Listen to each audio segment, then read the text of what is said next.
presentation of Fox Sports. We are Fox. We are so.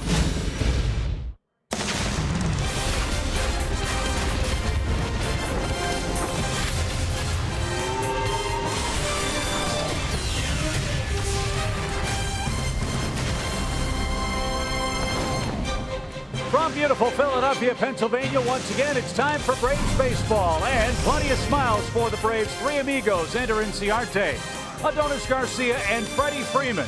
The last four games have seen the Braves score 31 runs. They scored 8 unanswered runs last night, and they'll try to take game 2 here against the Phillies tonight. Hi again, friends. Chip and Joe. A lot of fun right now for the Braves batsmen. They are getting it done. They are rolling, and 1 through 4 as good as it gets in the National League. It's fun to watch what's going on at the top of the order because it's like a machine every night. You know they're going to score some runs. You just don't know how many. And when you look back since August 1st, Ender Inciarte has raised his batting average 41 points since August 1st alone. Look at that on-base percentage. So he's on there all the time waiting for one of these guys to pick him up. Adonis Garcia has raised his batting average 22 points since the All-Star break. He's doing a great job. Freddie Freeman, since August 1st, 10 homers, 28 RBIs. Are you kidding me? And Matt Kemp has jumped up his RBI total by 23 since August 1st. They're getting opportunities. The guys in the middle of the order are driving them in, but I'm loving watching what Inciarte and Garcia are doing at the top of the order. And the bottom line is the bottom line. Last 30 games, this Braves club is 15-15, a drastic improvement from the early weeks of this 2016 campaign. It's a perfect night for baseball. John Gant's got the ball for the Bravos. Game 2 is coming up next. Starting lineups and first pitch after the break.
We welcome you back to Philadelphia for a perfect night for Braves baseball. Gentle breeze blowing from right to left here at Citizens Bank Park. It's game 2 of the series. The Braves won the opener last night in, well, rather spectacular fashion, scoring 8 unanswered runs and tallying 13 hits to knock off the Phillies here last night. Vince Velasquez is the man on the mound, and the Braves offense is the story. Since they acquired Matt Kemp, it is a different looking Atlanta club. Yeah, on our Academy Sports and Outdoor leaderboard, first in doubles, second in walks, and second or third in those other categories, the most important of which is total runs, because they're getting them across. When they get guys on, they're getting them around and getting them in, and Braves have had some big innings since the Kemp trade too. So into the fray comes Vince Velasquez, the Phillies starter. A hard-throwing right-hander out of Montclair, California. Came over from Houston in the Ken Giles trade. His last 7 starts, though, they're a little concerned about him.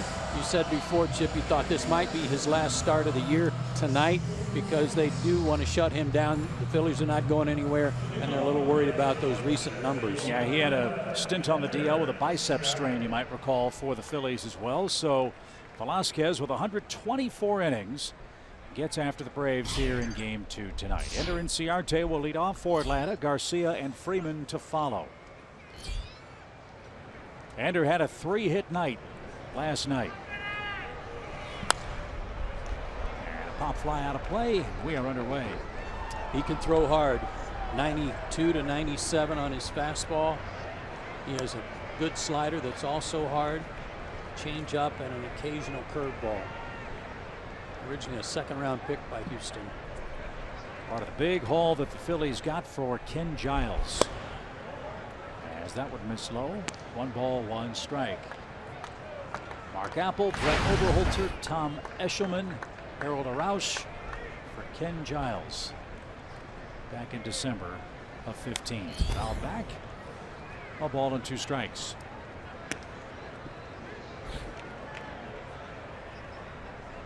Ender a 13-game hitting streak, 25 hits in that stretch, and remarkably he's been on base with a hit or walk in 41 of 42 games.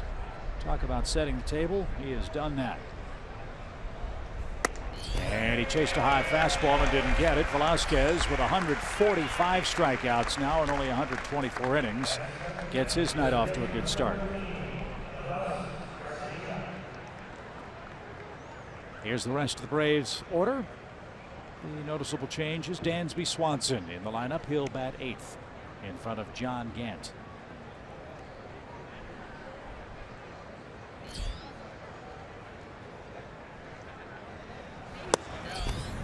Pretty interesting contrast in styles from what we saw last night. Jeremy Hellickson and Vince Velasquez, huh? No question about it. This guy can bring it. He likes to attack. Had a huge game earlier in the year. Struck out, was it 16? Fly ball well hit toward right center field. That ball is up and out of here. An opposite field home run for Adonis Garcia.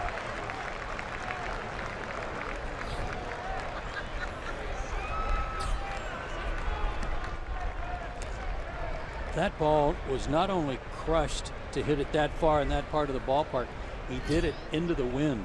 The wind is blowing straight in from right center field. Fastball. Zapped it. Number 12 for him. So the Braves strike first here in the first. Their 95th home run as a team, and now Freeman hits a mile-high pop-up. Let's see if the wind plays tricks with this. It did, but a nice play by Michael Franco to stay with it, and he made the play for out number 2.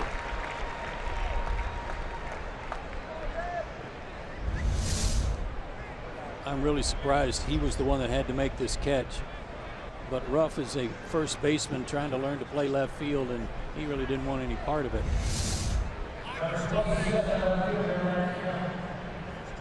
And this is Matt Kemp.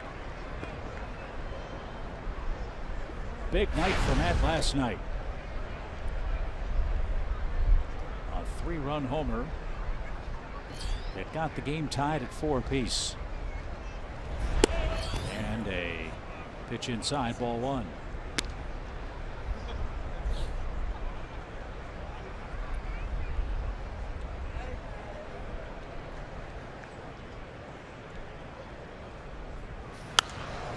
He pops it up.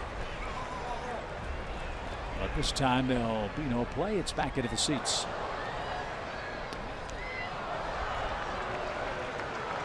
Matz playing in his 31st game as a Brave. He's hitting .265, 4 homers, 23 RBIs in an Atlanta uniform.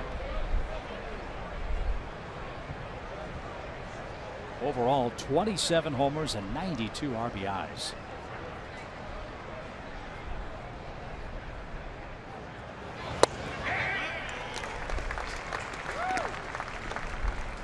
Good off-speed pitch from him there after everybody was having big hacks at his fastball.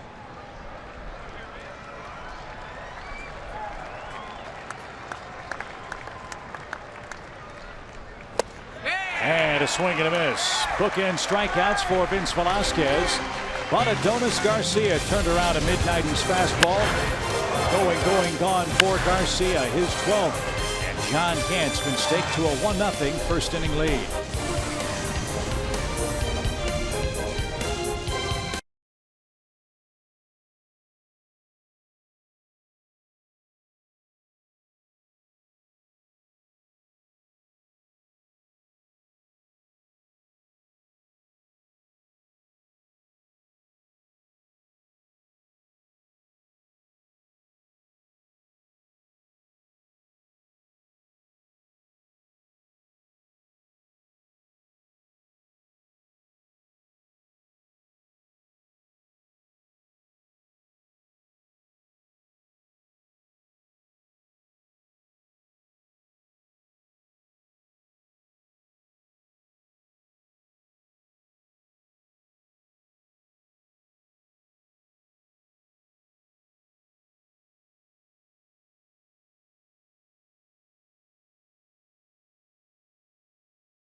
.31 wins this year when they've scored the first run of the game. They're 31-26 as a matter of fact. And John Gant appreciates any offense he can get. He's the Atlanta starter here in game 2. For John Gant, we'll keep an eye on this. Early in the game, he has some problems. 4 home runs, .373 average allowed in the first 30 pitches. After that, he has been very good. So we'll see how that plays out in the first couple of innings. Time for his 4 keys to pitching success. Number 1. Billy Joel, don't go changing. Don't throw too many Vulcans early. Save that Vulcan changeup for a little bit later. Establish the fastball. And Gumby, just like we were showing those numbers, got to work well from the stretch. Ah, very clever. So if Gant can accomplish all of those things, and if he can be Gumby, how long can he be stretched out as far as innings go tonight? Yeah, that'll be a key too. As Nick Green said on Braves Live, maybe 4 innings. I think they'd be happy if they could get 4 innings out of him. So we'll see how it plays out. Maybe he can have some real fast innings and go longer. Cesar Hernandez leads off for the Phillies. Hitless last night. And one of a number of Philadelphia hitters that is enduring a long dry spell. We told you about their sweep at the hands of the Nationals. The Phillies had a grand total of 9 hits in 3 games against Washington. Hernandez 0 for his last 12. And this is a Phillies team that, as we mentioned, almost impossible to walk them. They're dead last in bases on balls, so I'd assume, Joe, be aggressive in the count with these guys. Make them swing the bat. Gant's gone full. And he's about to throw his 6th pitch to Hernandez. And that was the changeup. If you don't have a good feel for it early, can it, put it aside till the next inning or 2 batters later. He made a mistake with it to Paul Goldschmidt in the bottom of the 9th in Arizona, and it went about 9 miles. Make sure it's a good pitch for you before you start firing it up there in key counts. That's driven down the left field line. Kemp gives chase, but that's going to slice into the seats. See, that was a 93, 94 fastball. He's got a good one. Establish it.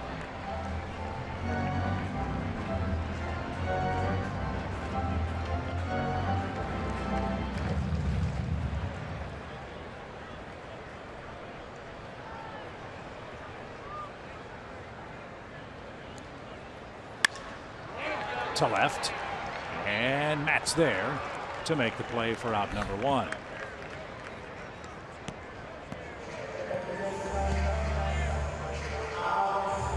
Here's the Phillies lineup. Altair, Franco, and Howard. 2, 3, and 4. Rupp and Ruff. Our 5th and 6th. Freddie Galvis 8th. Jubal Herrera dropped out of the number 2 spot and hitting 7th tonight. Aaron Altair, 1 for his last 13. He's the Phillies right fielder.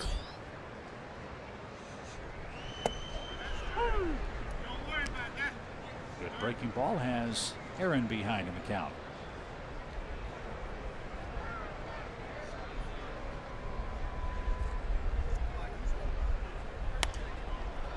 Something else John Gant would like to do is help the Braves improve on what has been their most troublesome inning this year. That's the first. Look at these numbers. Seeing that plays in with his first 30 pitches too. So first inning or 2 are going to be real instrumental for him. That was number 11. It was off the plate. It's a good curveball though.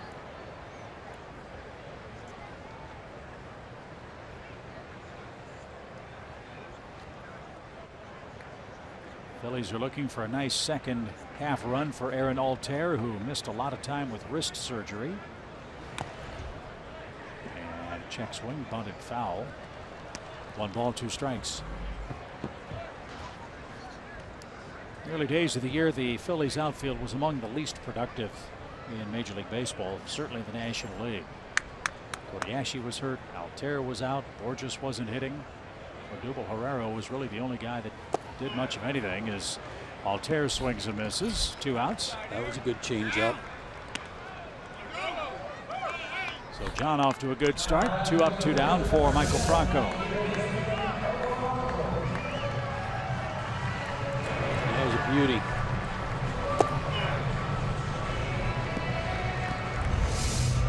So obviously a better feel for that one. Franco's 1 for his last 16. He's hit 5 homers this year, though, against the Braves. So pitch him carefully. And John has a good fastball indeed. That one at 93.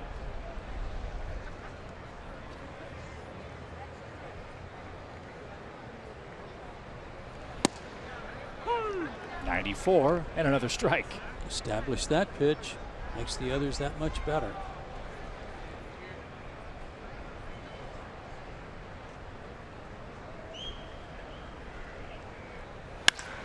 Ripped toward left, and Kemp misjudged it. That ball's up against the fence. What happened to Matt Kemp? Did it knuckle, or did he just flat out miss it? We'll have to take a look at the replay and see. That's ruled a double.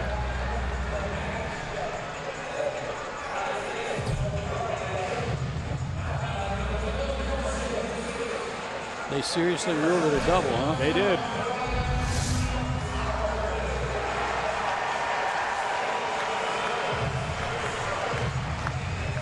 I have no idea.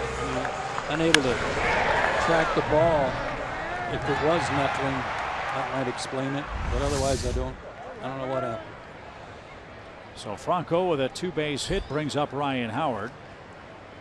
who's been a very pleasant surprise for the Phillies after the break. You know all about Ryan's health issues. You know about his contract status. You also know he's been hitting under 200 virtually the entire year. That's not the case since the break. Hitting over 300 with 8 homers and 19 RBIs. So a resurgent second half for the veteran Philly first baseman.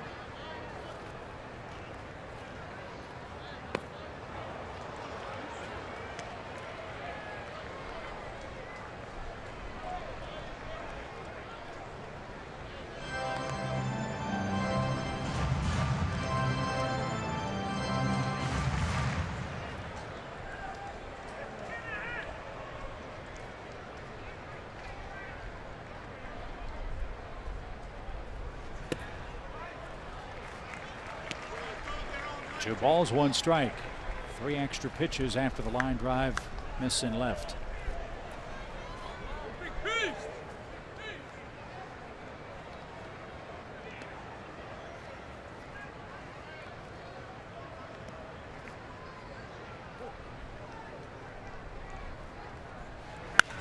Ripped and foul.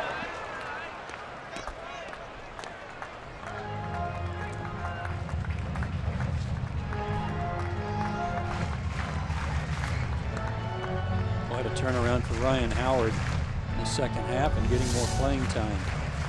Change up.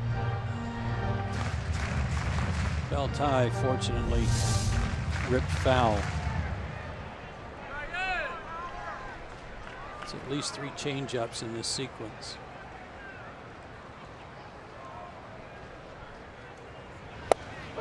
Struck him out with a 93-mile-an-hour fastball looking. So Gant is able to pick up Matt Kemp. He strands Michael Franco at second base. And after 1, the Braves lead the Phillies 1-0.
He's getting into it with Recker.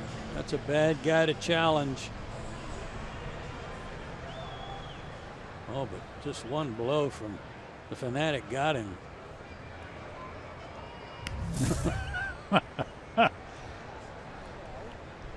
That's great. Good catch by our Fox Sports crew here in Philly. As this game moves to the second inning, Nick Markakis will lead off. Nick takes a strike. He's coming off a 2-for-4 night last night.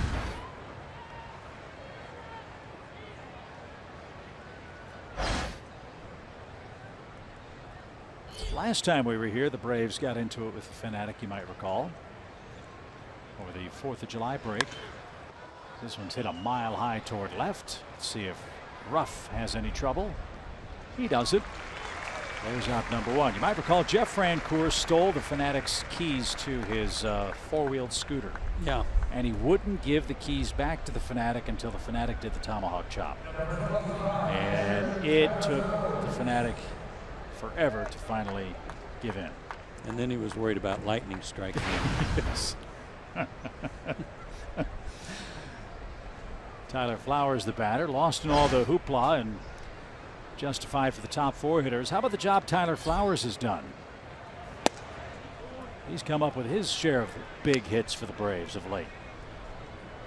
And hitting almost 390 over his last 9 games.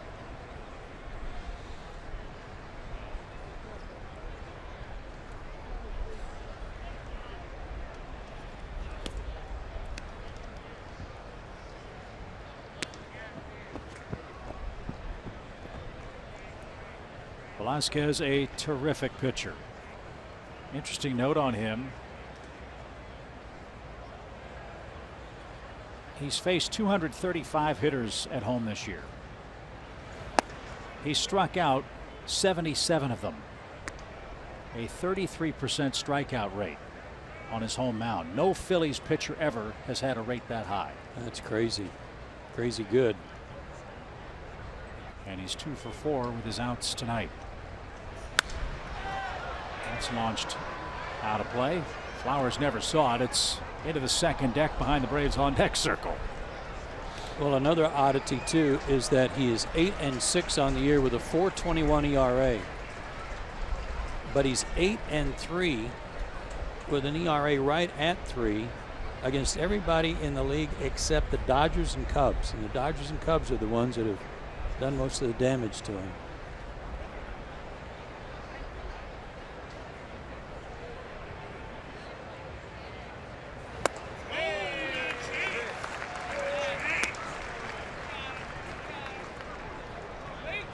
And he can ride that fastball up there and get away with it.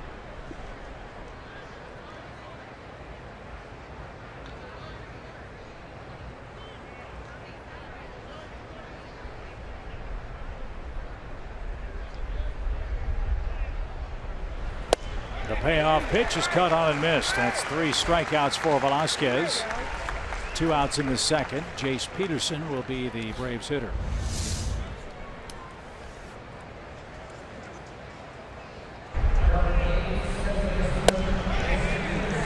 He's got it working tonight.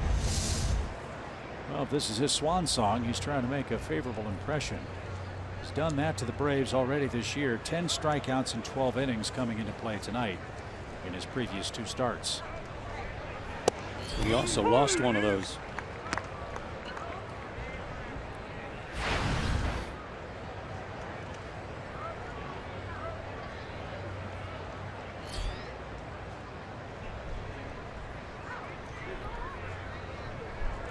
Nothing in 1, 2 outs. Good off-speed pitch. Good changeup tonight. His complete game shutout was a 3-hitter against the Padres, his second start of the year. No walks, 16 punch-outs.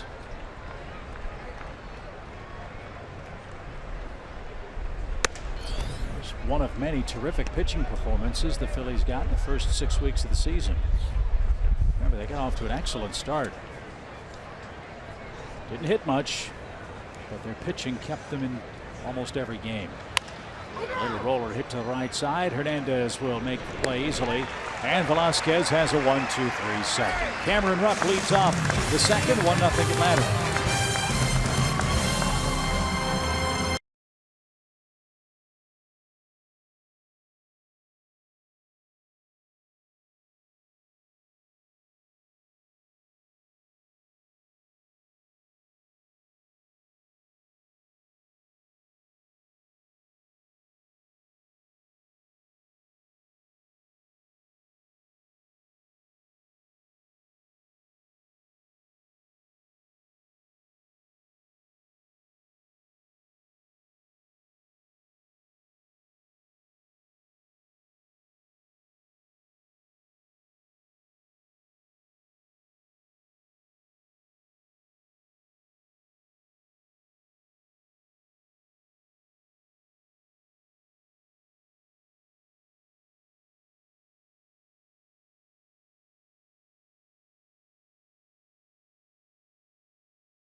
Garcia hit a solo home run with 1 out in the first inning. John Gant will face the 5, 6, and 7 hitters, and here's how he'll try to get out these Phillies batters. This is his pitch arsenal: fastball, changeup, and curveball, and about 24% on the changeup, which I was talking about tonight. Establish the fastball first before you start overusing that pitch, and already 6 changeups. So about the same percentage, but his fastball was very good in the first inning. Keep using it. 93, 94 miles an hour from John to start tonight. And he'll be greeted by the catcher, Cameron Rupp, who's hitting .263 for the year.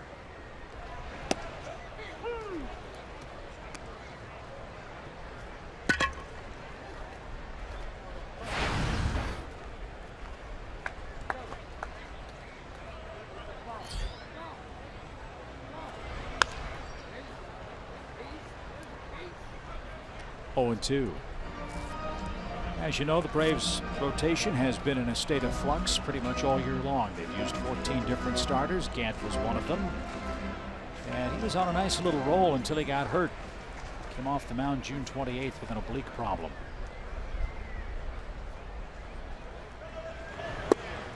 He's made more than his share of minor league rehab starts. He's made more than his share of trips back and forth to AAA. 7th stint with the Braves this year. 7.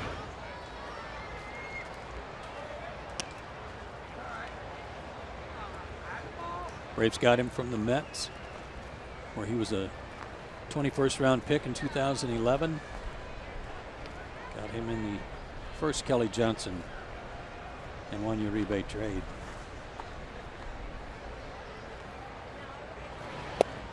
Late swing and a miss by Rupp.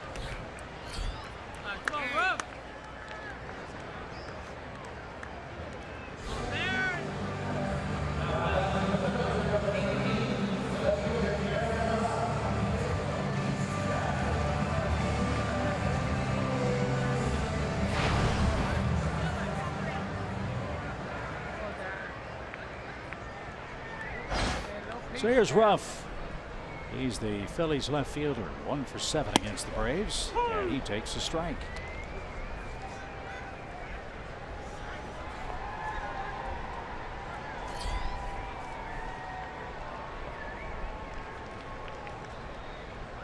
Ruff started the year with the Phillies, and yes, got off to a rough start. He went down to the minor leagues on May 13th. Stayed there for 95 games, hit .294, hit 20 homers. Had a 16-game hitting streak at AAA at one point, and was called backup for the Phillies yesterday. Well, we talked all summer about how valuable power is now if you can find some guys, and he certainly is one of them in this organization. But you can't hit, ooh, good hook. But you can't hit 164 and do that.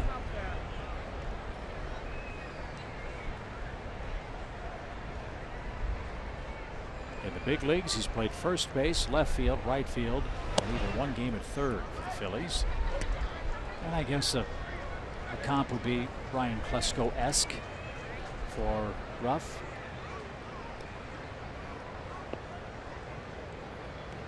Who has a full count. And he just did stay alive.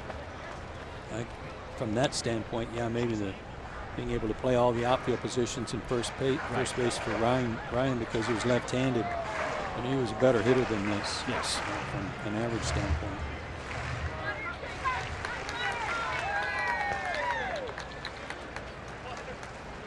Again, the full count pitch.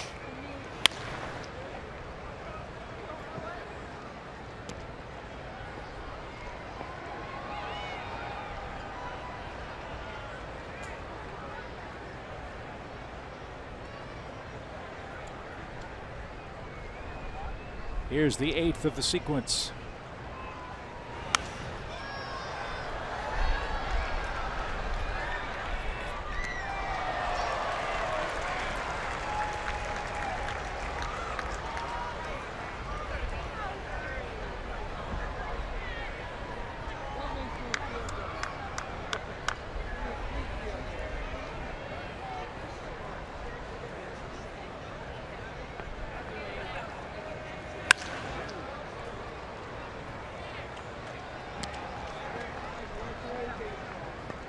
Toff's not willing to go quietly here. We'll see a 10th pitch.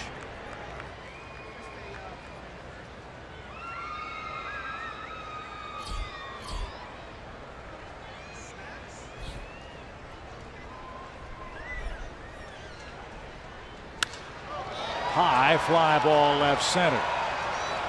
And Ciarte is there, and he'll make the play for the second out. Battle low for Ruff.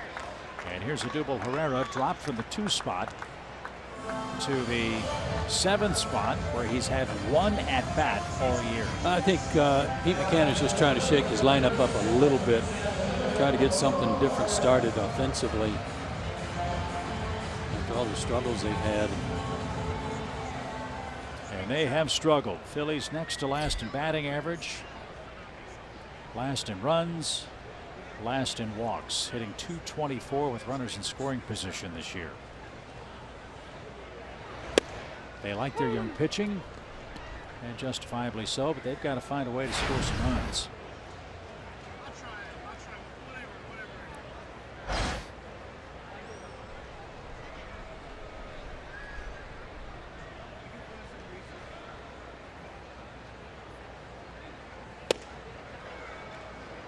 Two.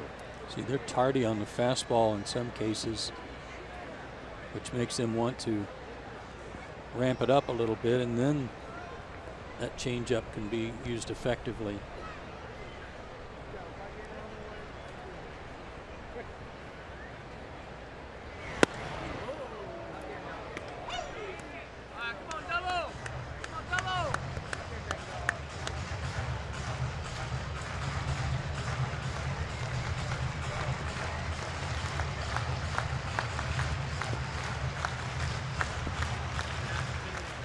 Gant likes to fidget on that mound, doesn't he? Constant motion. Now he's ready.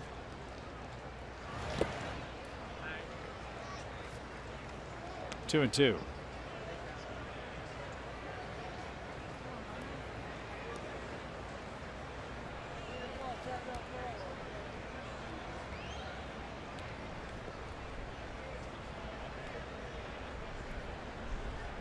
I want to watch him shoot free throws.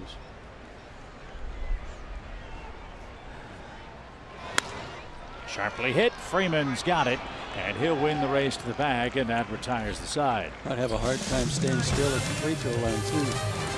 1-0 Atlanta. We go to the third.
The ultimate Braves fan, get as close to the action as you can without being in the lineup, and keep your seat cool when you're on the edge of that seat with the state-of-the-art breathable mesh seat, the first of its kind in professional sports. SunTrust Park season tickets are going fast. Get yours today. Go to Braves.com/dugout now.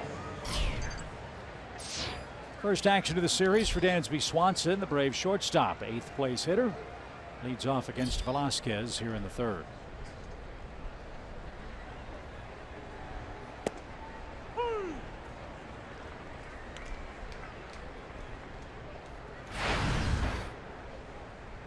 Dansby at 255, 4 RBIs.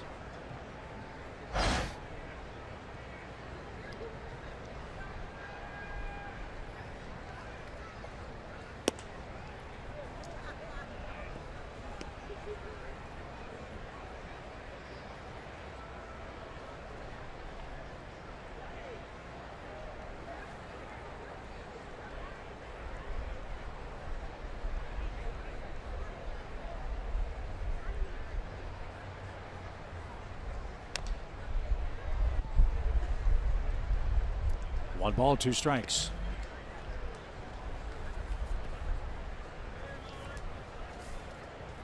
Dansby's in an 0 for 8 in that series, coming out of that series against the Padres.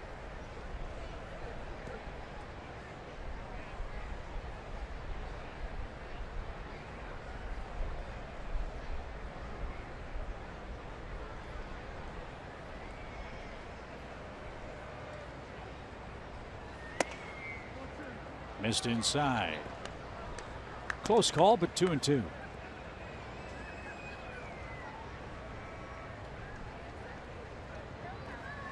Dansby's got 4 multi-hit games in his first 12 big league starts.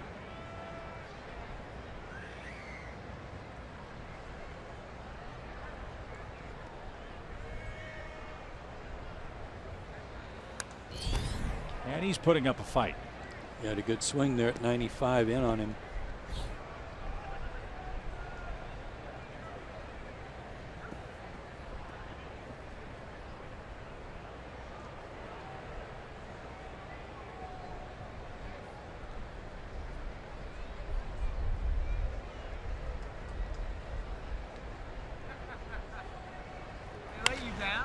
Fly ball into left center field. That's going to get down for a base hit. That ball was buzzing in on his hands, but Dansby got the barrel out, and he's got the second Atlanta hit.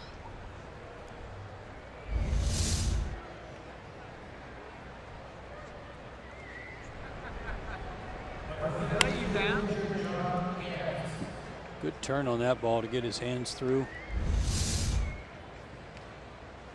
Good start to the inning. See if John can get a bunt down.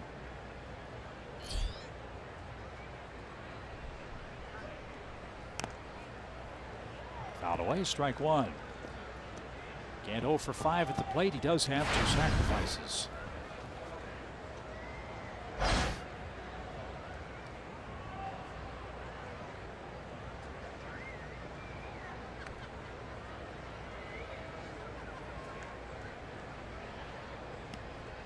He's got his own bat. Didn't have to borrow anyone from anyone. Look at that bunt. It's a beauty. One play. It's the first successful sacrifice. You bunt like that, you should have your own bat. Agreed.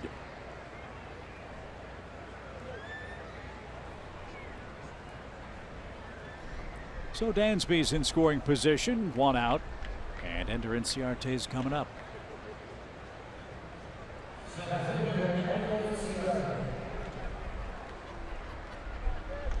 Here come the Thundersticks.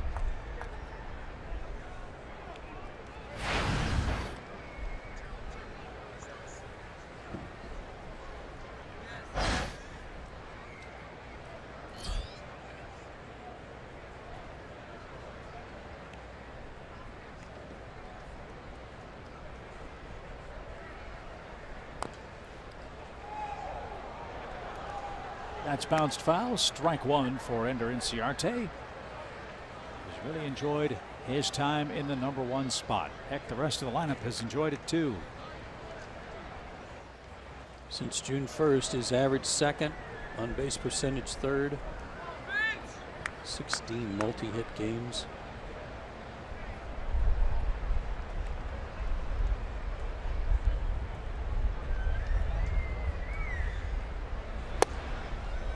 The multi-hit games are just, I mean, they're commonplace. And just like last night, started the game 0 for 2, hit the ball hard a couple of times, and then rattled off 3 straight hits.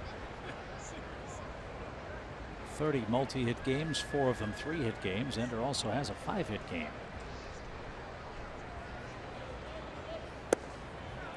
I had that right. Nope. Take that back. 4-hit game. Beg your pardon for Inciarte.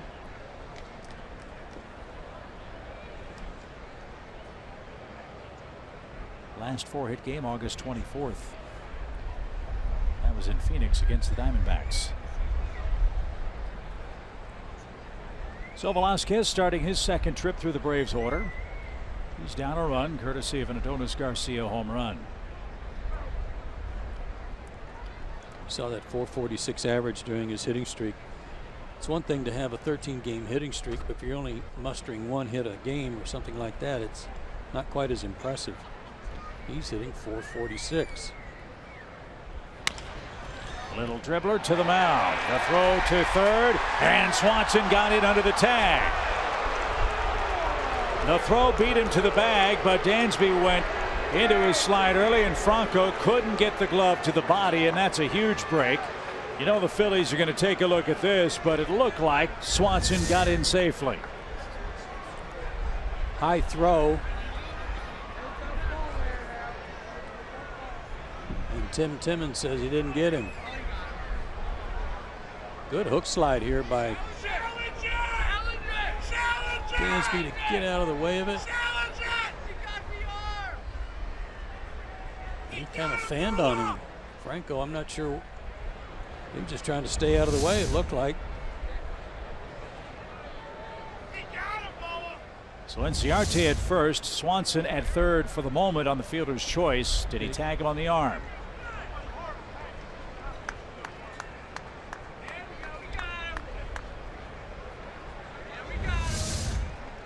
The Phillies aren't going to check this play at third base. Yeah, that was hard to tell.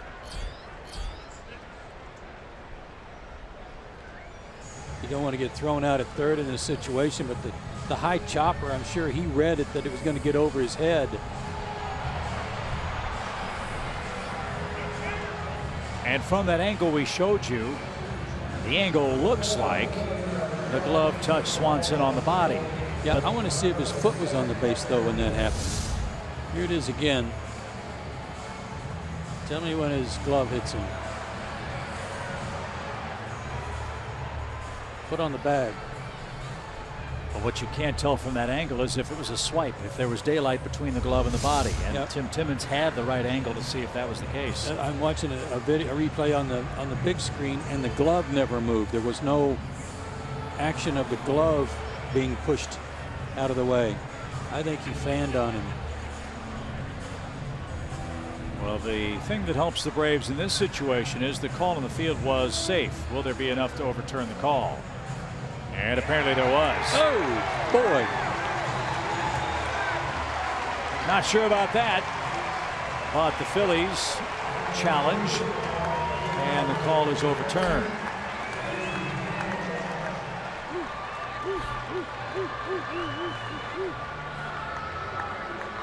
Brian Snitker in disbelief. Can do nothing but shake his head. So New York saw an angle that we didn't see. And it's the second out of the inning for Adonis Garcia. Andrew's running on the first one.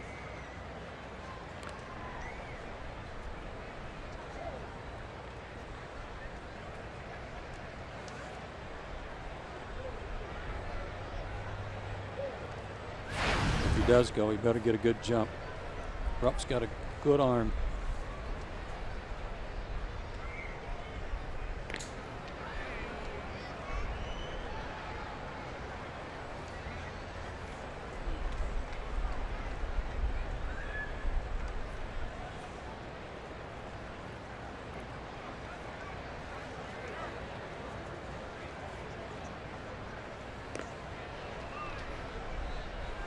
Last year, Rupp was 35% successful throwing out base stealers. This year, not so much.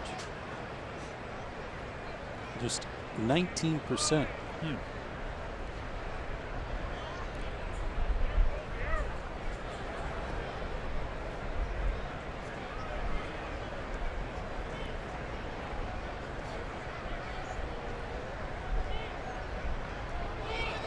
Ender broke, and he's going to be picked off, but Howard dropped the ball.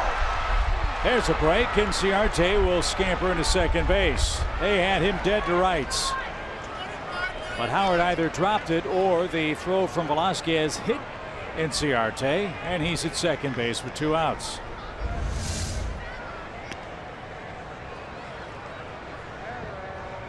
Oh, that just went right off Howard's glove.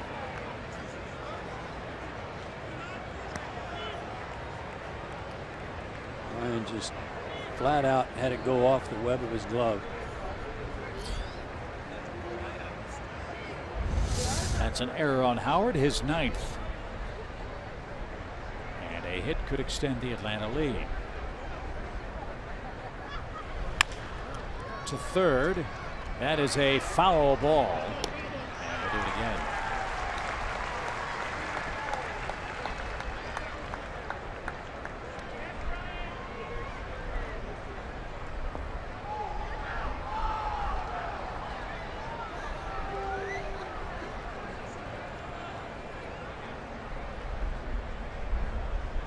We're in the 3rd inning in Philadelphia. Joe Simpson, Kelsey Wingert, Chip Carey with you. Game 2 of our weekend series with the Phillies.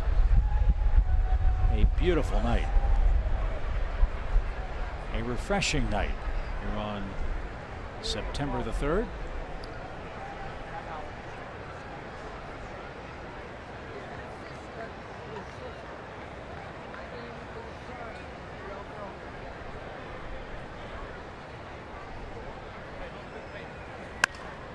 Right off his knuckles and out to Galvis at short. He'll load up and make the play.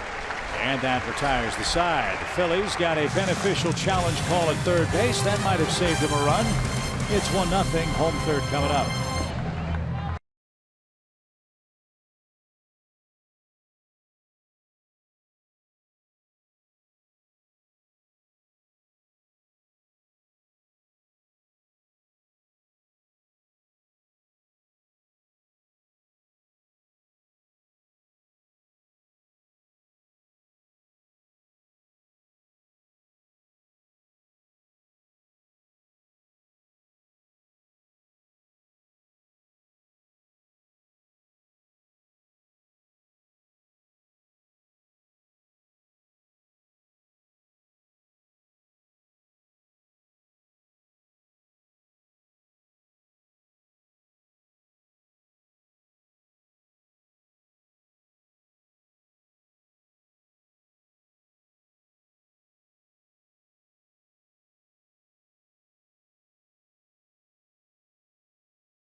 And we head to the bottom of the 3rd inning. John Gant on the mound for the Braves. Chip told you his story earlier. Yesterday I reported on Matt Whistler's injury, and today Brian Snitker made it official that Whistler will not make his start on Monday. Ryan Weber will start in his place, and Williams Perez will return to the rotation on Tuesday, with Mike Fultonevich getting the ball on Wednesday. Some more news for you. Aaron Blair has been sent to the DL with a left knee strain, and Brandon Caniff has been recalled from Gwinnett to fill that roster spot. All right, Kelsey, thank you very much. And why would Aaron Blair be placed on the disabled list in September when rosters can already expand? Well, it is a procedural move. Remember, Brandon Caniff was just sent back down to the minor leagues a couple of days ago.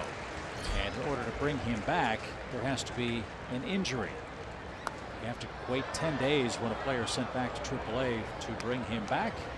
An injury erases that necessity, so that's what allows Caniff to come back sooner than the 10-day period.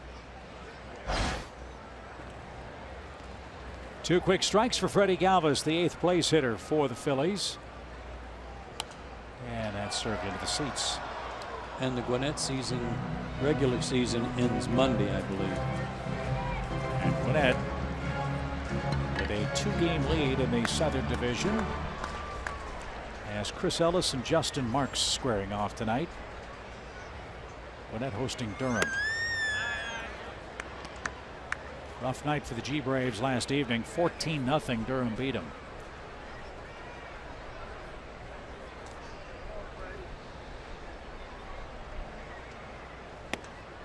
Ooh, pretty good pitch.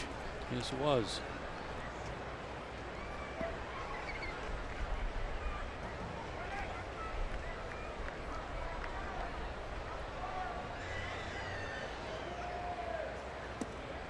We're told on that replay on the Swanson play at third base, that high third base angle that we showed where it looked like Franco didn't move his glove. They said that that was the definitive view that allowed them to overturn the call, as Gant strikes out another Philly hitter. Braves have held the Phillies scoreless now for 9 1/3 consecutive innings. Yeah, I just didn't see the glove move. If you slide into a tag, normally you're going to see the glove get turned down or moved. I didn't see it.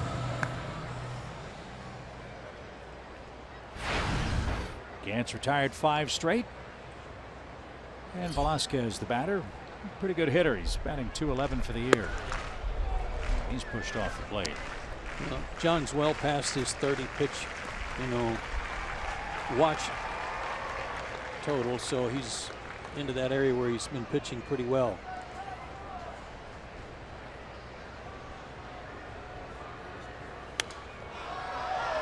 Pitches 1 through 30. Gant's allowed a .373 average. Pitch 31 onward. The opponent's hitting .180 against him. Tonight, Phillies have only 1 hit and have struck out 4 times.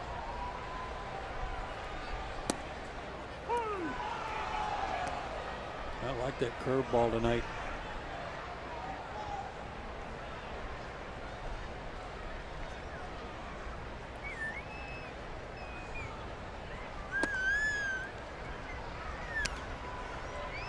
That one missed badly. 2 balls, 2 strikes. And that was a changeup.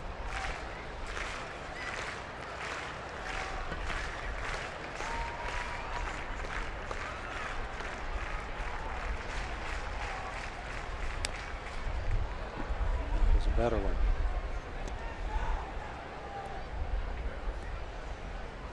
He knows, though, as well as anybody, better than anybody, that when these hitters are putting up a good fight and fouling off pitches and running his pitch count up, that's going to signal an earlier departure for him, especially from the pitcher. Yep.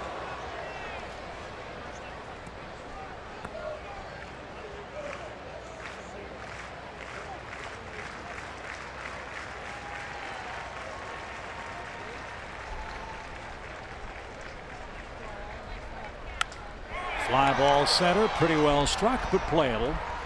And Inciarte puts that away for the second out.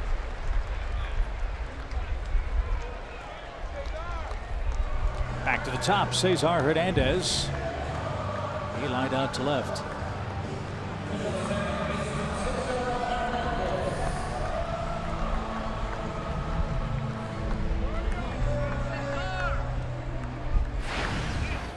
Braves are catching the Phillies at the right time. They're 6 for the last 35 at the plate. It's a 171 average.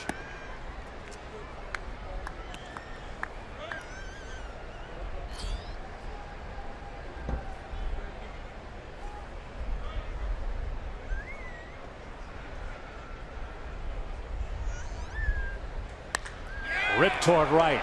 Will the ballpark hold it? It will not. It's a line drive home run into the first row. Cesar Hernandez ties the game here in the third with 2 outs.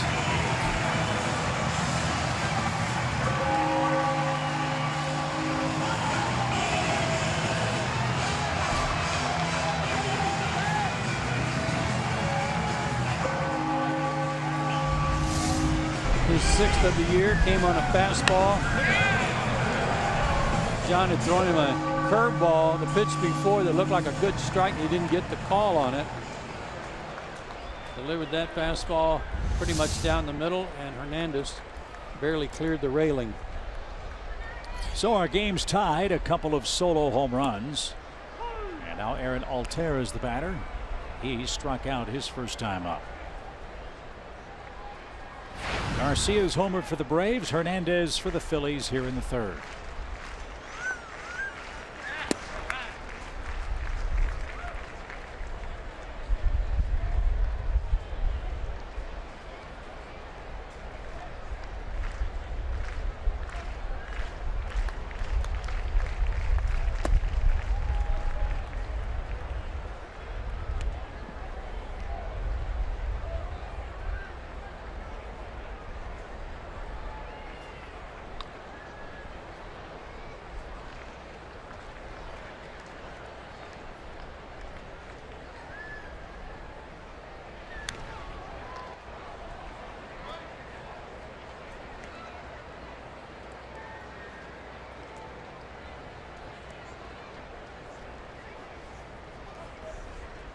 This move by the Braves with their offense and winning 4 in a row, now with 52 wins. Altair hit by a pitch with 2 outs. I think it got his elbow guard. But what it's done, it moved them ahead of the Twins. They're somewhere within striking distance now of Cincinnati, Tampa Bay, and even the Padres. Well, isn't that something that John Coppolella has said? We don't want to pick first. Yeah. Well, the players don't want to lose 100 games. He said that at the All-Star break. The magic number for them was 32. Runner at first, 2 outs. And Franco, the batter, he doubled, which was a gift back in the first inning.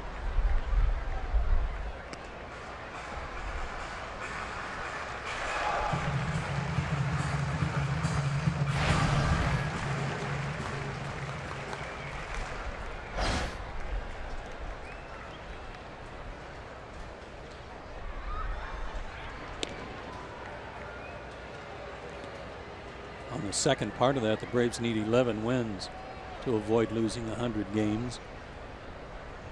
But they've got a tough part of the schedule to finish up with teams that are all competing for playoff spots. Mets, Marlins, Washington.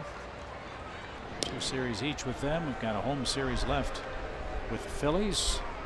And of course the final 3 games against the Tigers, who are fighting for a playoff spot. So you're right. It's a great goal to have. See if the Braves can do it against 4 teams trying to make postseason play. 1 ball, no strikes.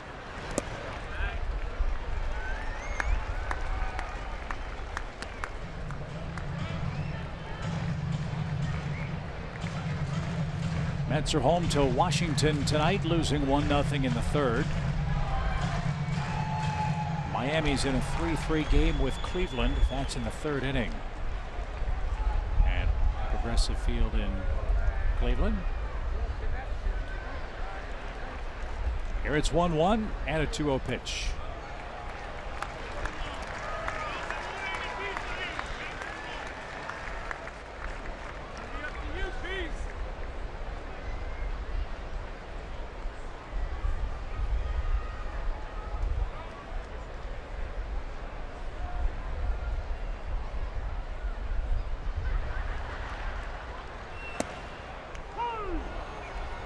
Franco made him throw a strike.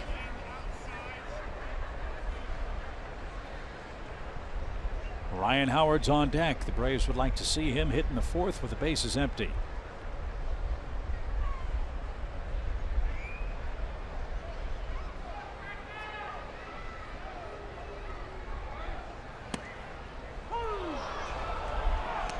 Nice comeback. And a good pitch there.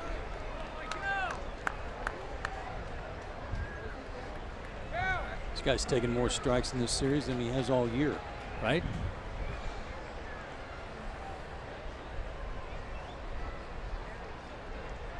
Runner goes, and a roller foul. We'll do it again.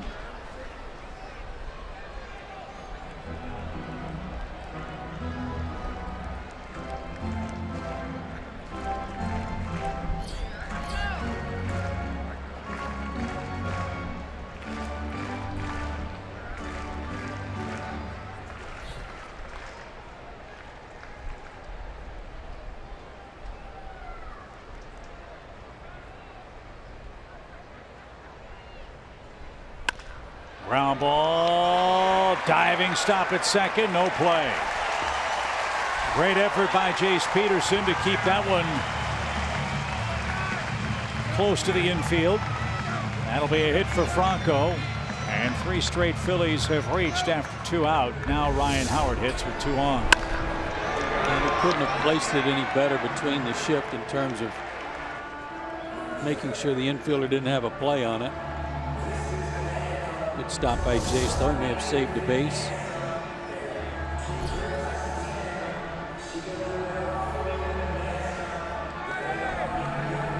So here's Howard. Told you all about Ryan Howard and how he has made a career out of punishing the Braves pitching staff. Last night he picked up his 150th career RBI against the Braves. He's hit 51 homers against Atlanta.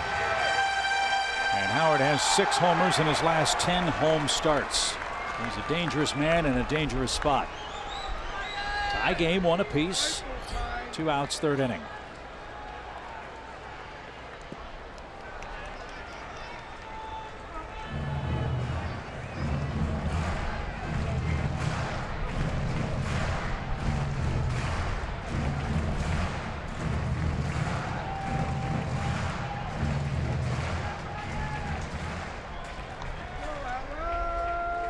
Wind blowing toward the left field bleachers. You know that Ryan Howard, with a flick of the wrists, can poke one out that way too.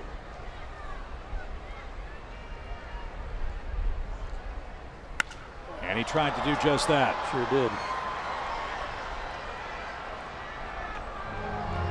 Ball was slicing a little bit with this wind, pushing everything toward the left field line. Didn't have much chance of staying in. How about this? Career homers against the Braves.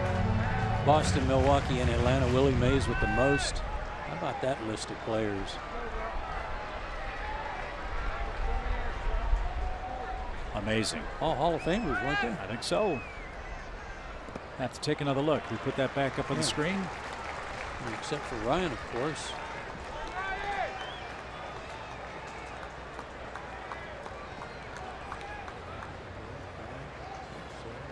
Yep. Maybe Gil Hodges. Is Gil Hodges in there? No. How about that list, though? Very impressive. Wow. 2-1 the count.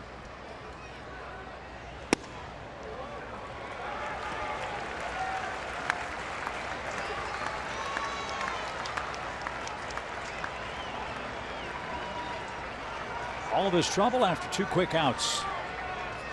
Hernandez with the line drive homer. Altair hit by a pitch. Franco an infield hit.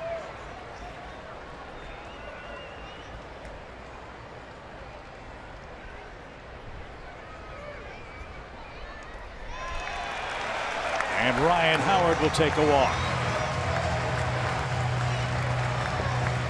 And so will Roger McDowell.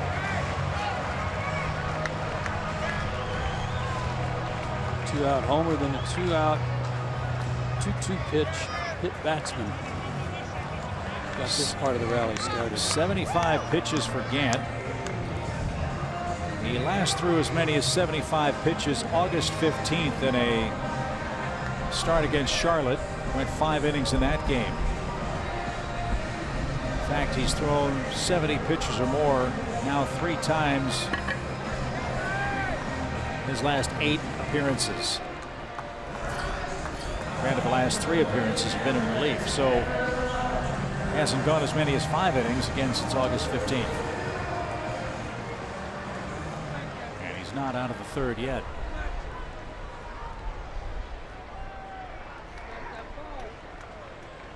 Bases are loaded for Cameron Rupp.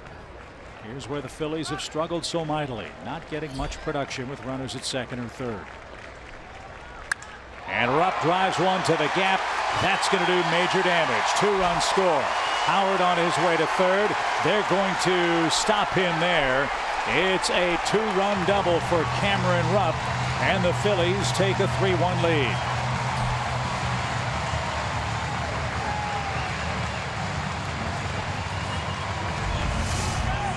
Cameron Rupp's done some damage against the Braves this year. 45 RBIs for the season. Pitch up and in, and anybody else but Ryan Howard running at first base. This is a 3-run double. You know, Ryan gave it everything he had, but it was almost painful to watch him trying to go first to third. It was painful watching him hit the double last night. So 3-1 Phillies. And ball one to Darren Ruff.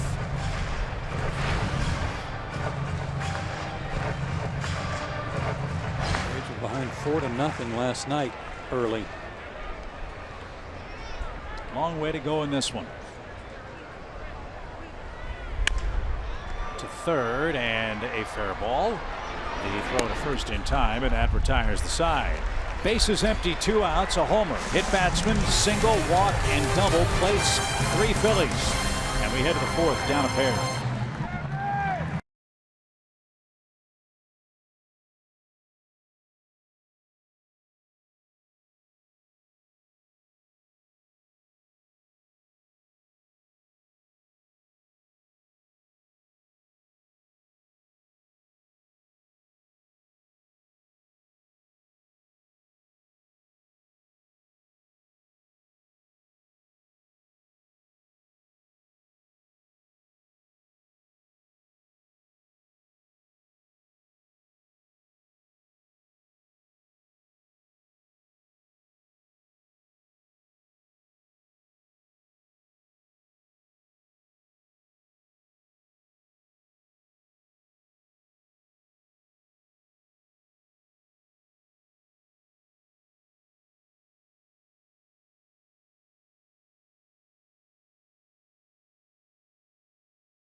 Freddie Freeman will lead off for the Braves. Matt Kemp and Nick Markakis will follow. Vince Velasquez now with a 2-run lead, but he's got to face one of the hottest hitters in the game to start the frame.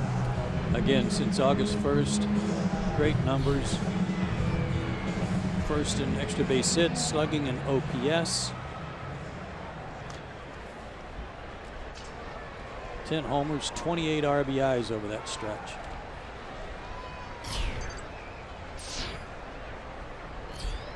Freeman popped out in the first inning and tried to bunt. No balls and a strike.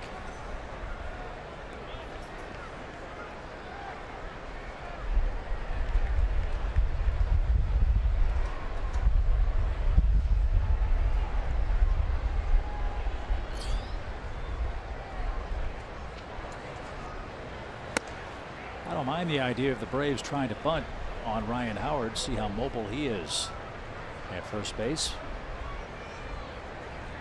I have to believe he was trying to bunt it to third and got messed up on the pitch.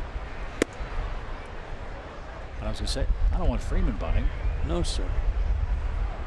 Not if we just showed you those numbers. Right.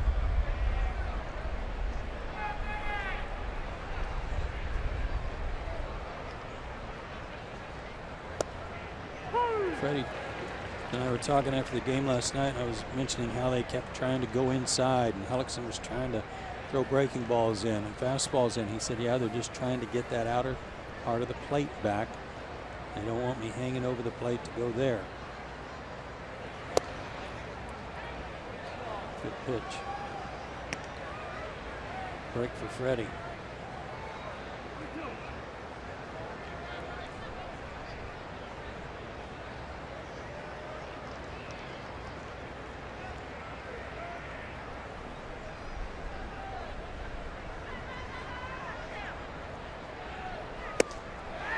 Freeman's down swinging. Velasquez strikes him out. And he's got 4 whiffs in the game. 1 down here in the 4th. Got him with a breaking ball. Good pitch.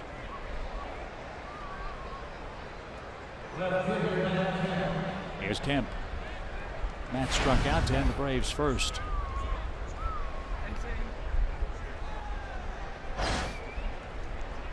And the Phillies will play him as a dead pull hitter on the infield. Ryan Howard can't get too far off the bag at first because he's not mobile enough to get over there.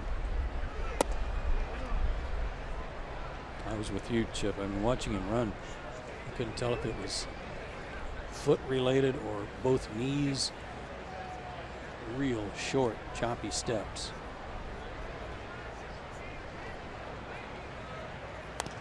You know, the old expression, he doesn't have much in the tank, but he's giving you everything he's got. That's exactly what Howard did.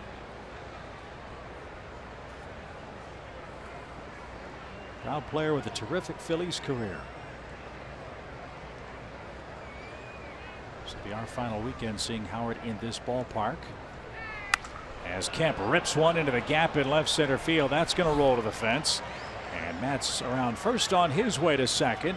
And the Braves will bring the tying run to the plate here in the 4th. 33rd double for Kemp.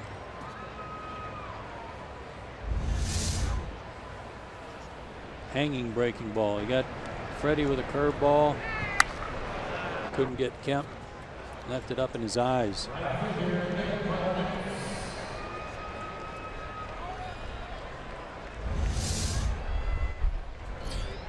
So let's see what Markakis can do. Nick flied out his first time up. Another Brave that's enjoyed his work against the Phillies.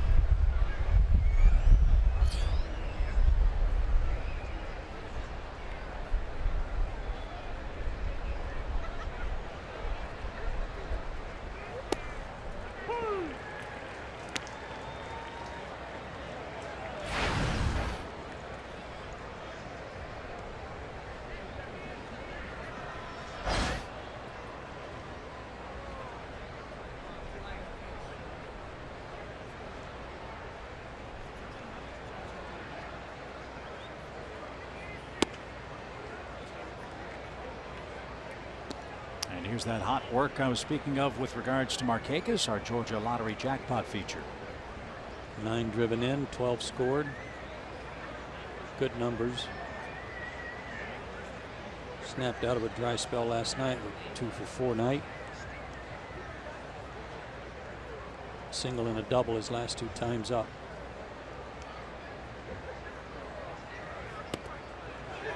That one got by the catcher. Throw to third is going to be late.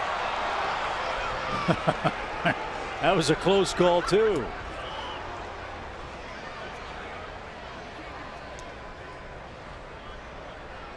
Let's see if the Phillies challenge this call.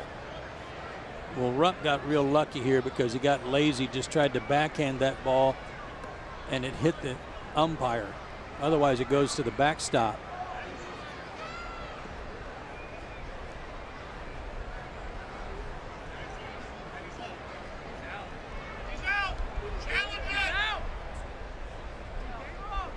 That was ruled a pass ball. And are the Phillies going to challenge again? Looks like they are.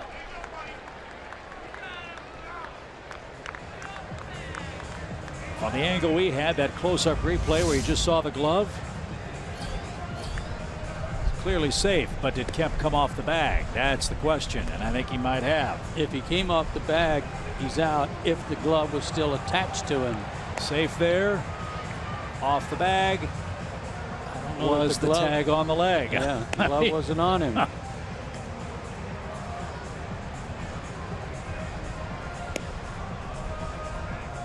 See, it's kind of under him, but is not on him. And Mike Everett's looking right through the legs of Matt Kemp. Then you've got the right hand. Was the right hand touching the side of the bag when the tag was applied? There's a lot of things in play on this replay. Dansby Swanson already called out at third base on a fielder's choice. Initially, he's safe, no doubt about that.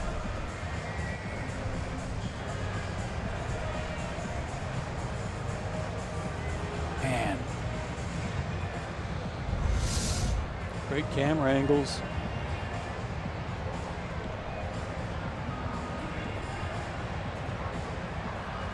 Just hard to tell if he kept the tag on him, if he got it on him at all. I mean, we couldn't tell after several replays that Franco got the tag on Dansby Swanson either, but that's the replay they used, was that mid-third camera angle that we couldn't tell. And this is a part of replay that I really don't like because it sort of takes the soul out of the game. We've looked at 3 or 4 replays. We can't see whether Kemp was safe or out. So why not allow the umpire's call to stand? The old "it's a pro call." Kemp beat that play initially, and his momentum. I mean, you're almost penalizing players for playing hard. Kemp went into the bag hard, and his momentum carried him off the base for a split second. And yes, under the absolute letter of the law, Kemp might be out, but in the spirit of the law, he beat that play easily. It's not about the spirit of the law, Chip. It's about getting it right. And that's why they've instituted this. They don't care about the spirit of the rule anymore. It's about getting the call right. And it looks like they did. And it doesn't seem to matter how long it takes them and how many replays they've got to watch. That is the frustrating part to me. Yep. So on the pass ball, Kemp is safely at third. The Phillies lose the challenge. And now Markakis has a chance to bring the Braves a run closer with a man at third and only 1 out.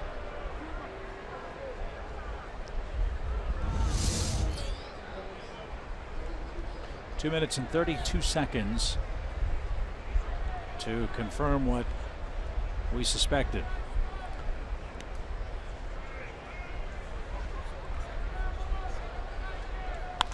Fly ball right field, pretty well hit. Altair as he makes his way to the warning track, hauls it in. That brings home Kemp, and the pass ball earns Atlanta a second run. It's now a 3-2 score. Nick Markakis, another RBI, his 75th.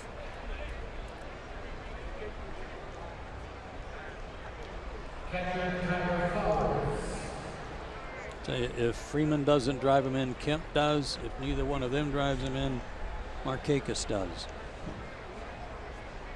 Much tougher lineup to navigate your way through for the opposing pitchers. A double pass ball and sac fly makes it a 1-run game. Here's Flowers with 2 outs.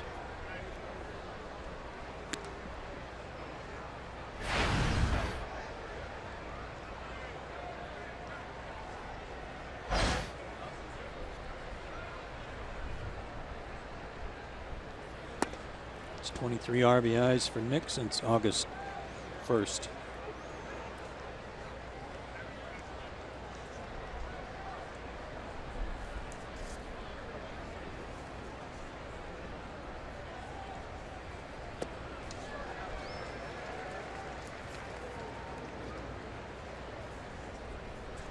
Velasquez wants a new ball. Bottom of the order coming up for the Phillies in the bottom of the 4th inning.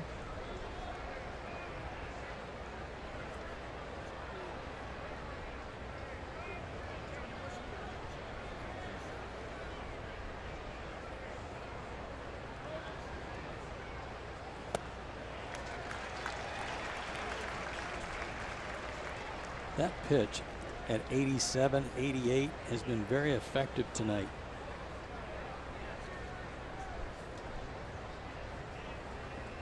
It's almost like Greinke's power changeup.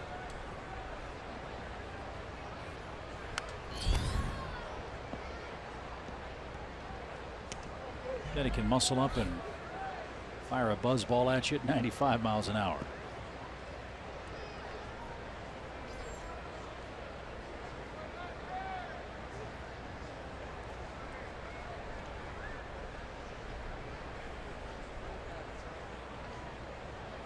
2 balls, 2 strikes.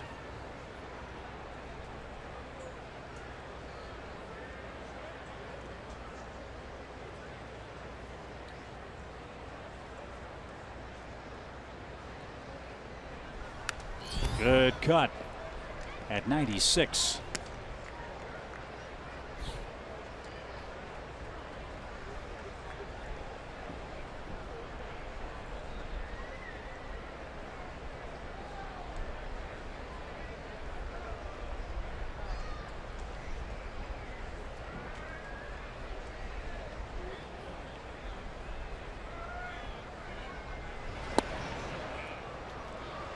You know how I am about baseball gloves and how they look on people, what kind of gloves guys use.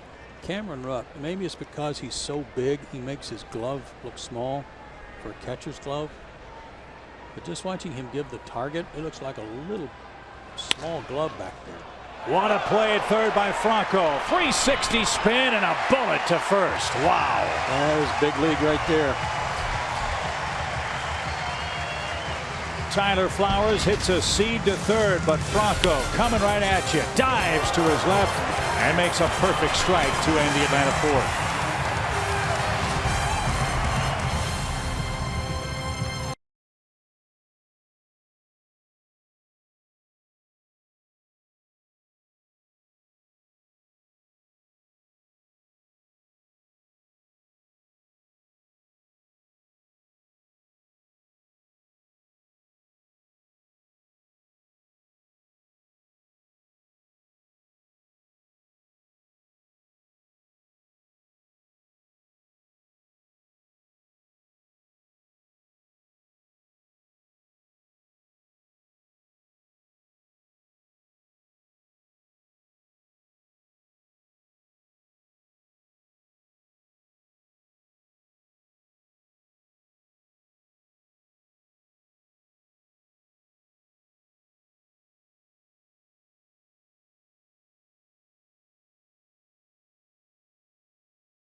Time for our Greatness Made Here feature, brought to you by Synovus, the bank of here. Let's check out the happenings down in the minor leagues for the Braves. Mentioned Gwinnett has a 2-game lead in the International League's Southern Division. Chris Ellis pitching for them. What a night for Sean Newcomb at Mississippi. He wasn't the only guy. Malik Smith down there trying to get ready to come back to the big leagues. 3 for 3 with a triple and 3 runs scored, 2 knocked in. Ozzie Albies 2 runs scored and a 2 for 4 effort. And Rome still getting it done too, playing great. Tonight they've got quite a doubleheader. Colby Allard and Max Fried both pitching for them. Albert already won game 1. Did he? Today, Did. so Good. Fried's pitching the nightcap. And good to see the Braves having some success with their minor league affiliates. Same thing for the Phillies. They've got 4 minor league teams already in the playoffs. So that's encouraging for the scouting department, for all those minor league pitching coaches, batting coaches, managers. As the Braves and Phillies in very similar circumstances, trying to rebuild for what they hope will be very promising futures. Here in the fourth, Gant will face Herrera, Galvis, and Velasquez.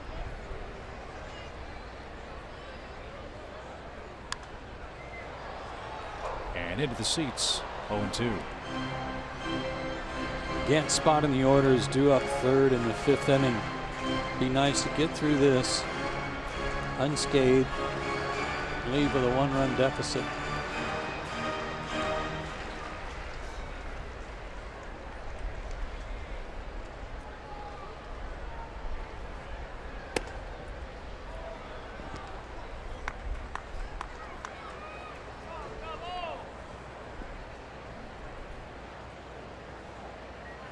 Here's the need for one of those competitive pitches.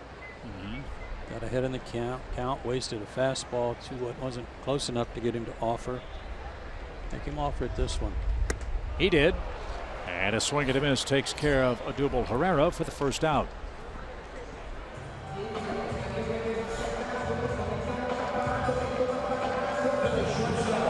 John with 5 strikeouts in the game. Here's Galvis, a strikeout victim number 4.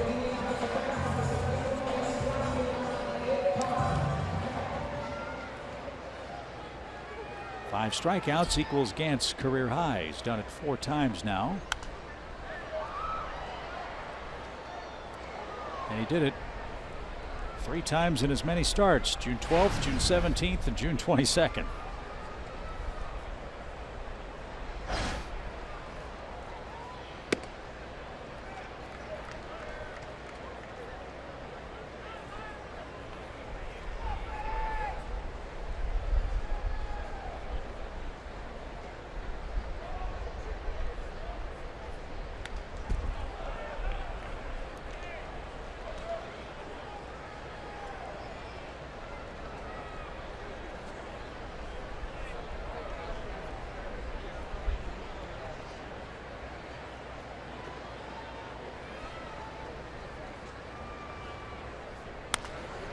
Right side, Jace to his left from the outfield grass, flips in time, 2 down.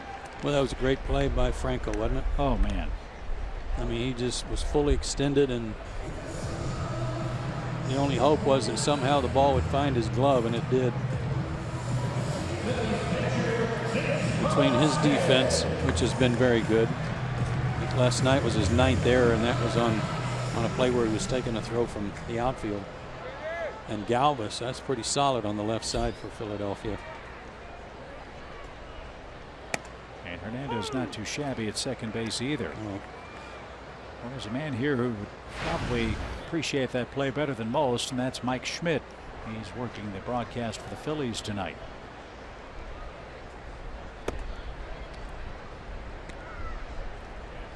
He's off to our left with Matt Stairs and Tom McCarthy, as the Phillies enjoy a 3-2 lead here in the 4th.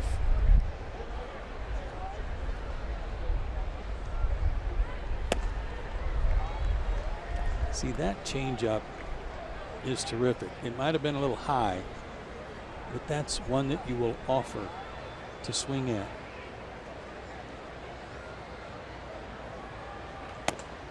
And a swing and a miss. New career high in strikeouts for John Gant. He has 6 through 4 innings. And the bottom of the order coming up, the Braves in a 3-2 game in Philly.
Do up second this inning, and you know what?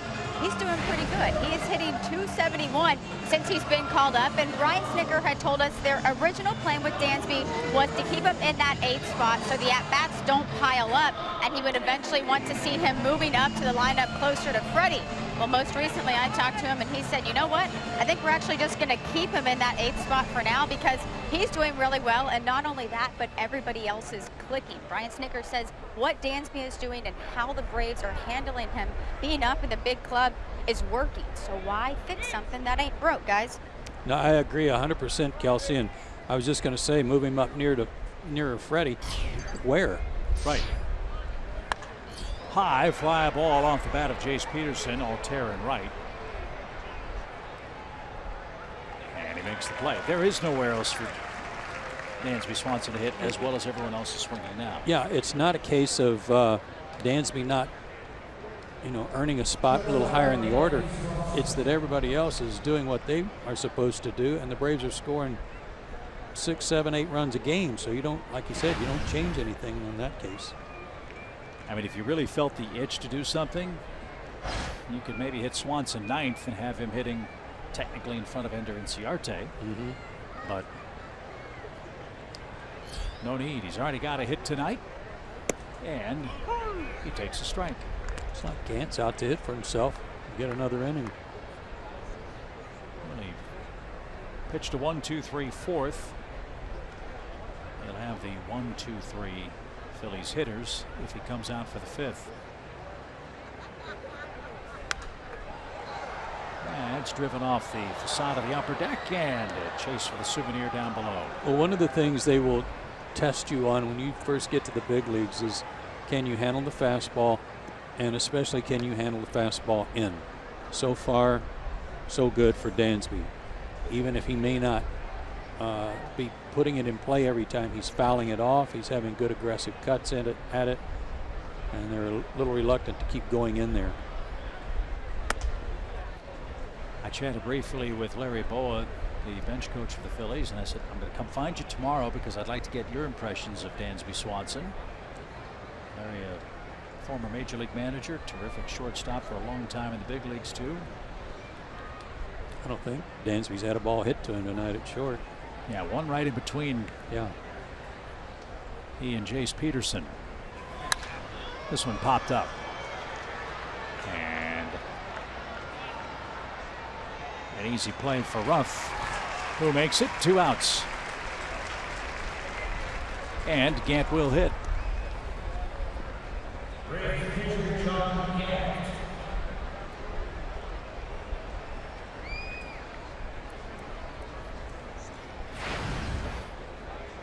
Gant laid down a perfect sacrifice back in the 3rd.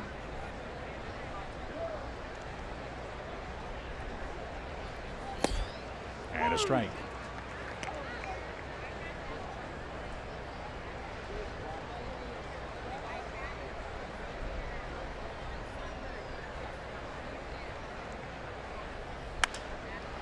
Driven toward Altair in right, and near the line he'll gather it in. 3 out, 3 down for Velasquez. 3 outs on 7 pitches.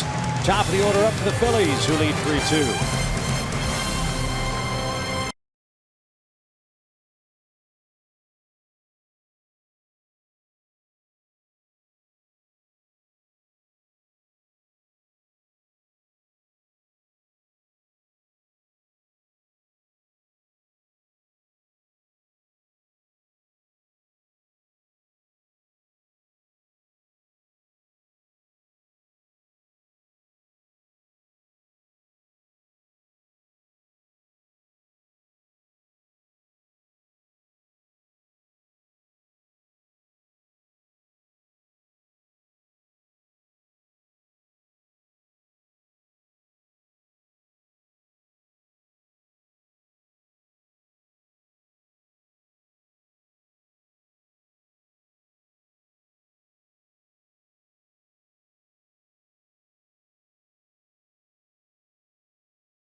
It's presented by Academy Sports and Outdoors. Right stuff, low price, every day.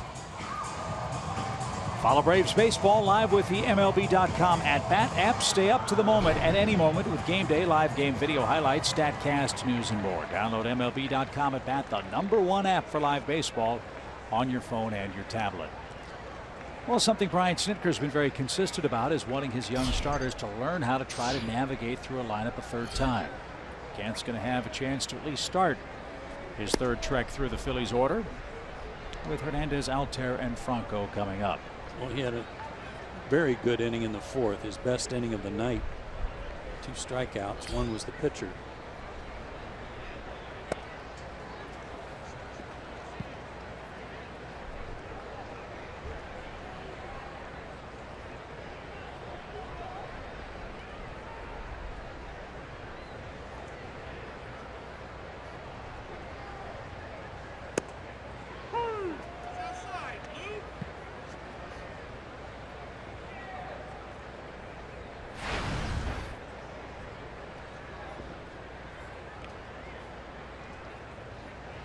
Two balls and a strike. To third. Adonis had his man played perfectly, and a one-hop rocket is handled for the first out. I got to be honest, first weeks of the season, kind of grimaced when the ball was hit to third base because you didn't know what you were going to get. Now you feel like it's hit on the left side between Swanson or Darno or Beckham or Garcia. It's going to be an out. Especially if there's a little music playing. You know, walk-up music, get your head bobbing a little bit. Oh, yeah. Feeling pretty good about it. Yeah. I've seen you do that before. Especially my favorite singer, Ludacris. Pop up right side and out of play.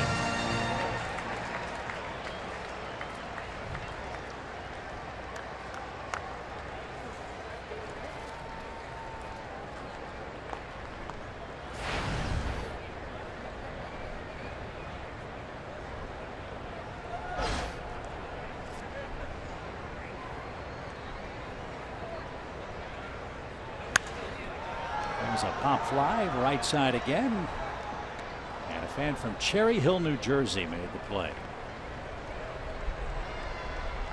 So they came over just in case the tropical storm was going to get a little rough over there in that area. I'm sure they got away from that. To short. Dansby, he kicked it. Fourth error for the Braves rookie, and Altair's aboard with 1 out. He let that ball play him. He waited on it and then got an in-between hop.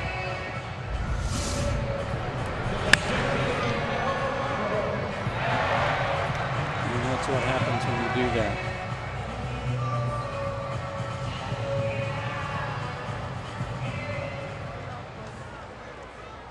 The better play would have been to charge that one and get it on the third hop.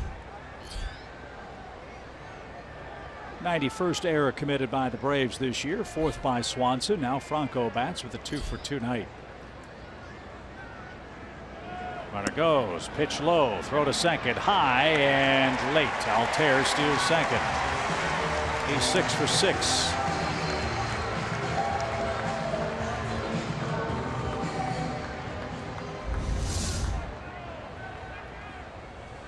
Long legs, long strides, and able to stay on the bag.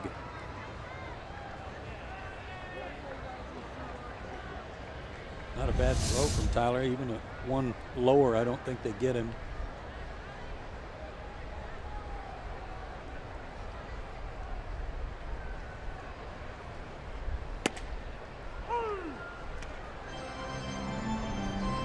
And John's got to make some pitches. Franco entered tonight with a 1-for-16 slide at the plate. He's a perfect 2-for-2. And he is their leading RBI man. With 72 for the season. 1-1 count. Line to the right side. 1-2. Buck 73 in this spot over the last couple of weeks. It's been especially bad in this 4-game losing streak, although they did get a couple of hits last night early on. It's been the recurring problem for Pete McCannon's club. Just have not had a consistent offense all year. That bounced away from Flowers. Runner to third. Altair, and he'll stand there with one out. Wild pitch.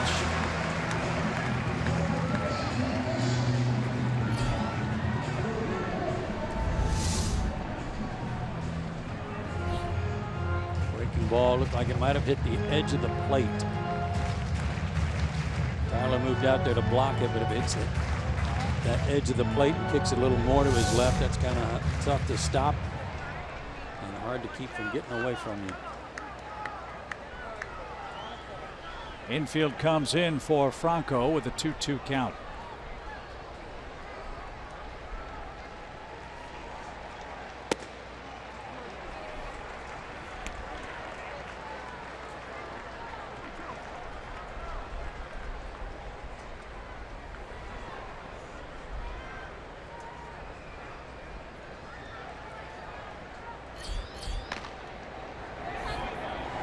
Here's the payoff pitch.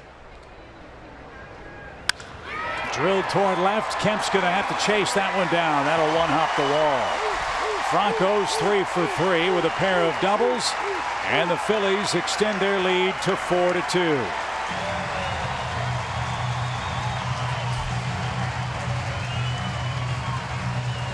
So the Swanson error hurts. Ryan Howard will be the batter.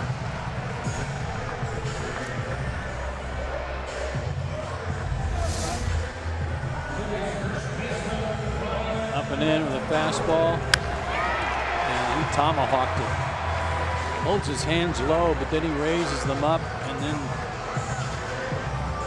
just lets the bat drop.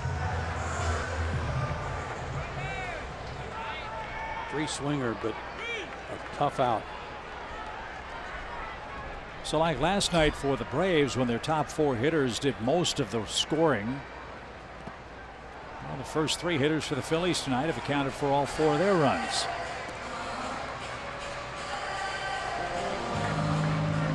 Howard hopes to get in on the fun. He has struck out and he has walked.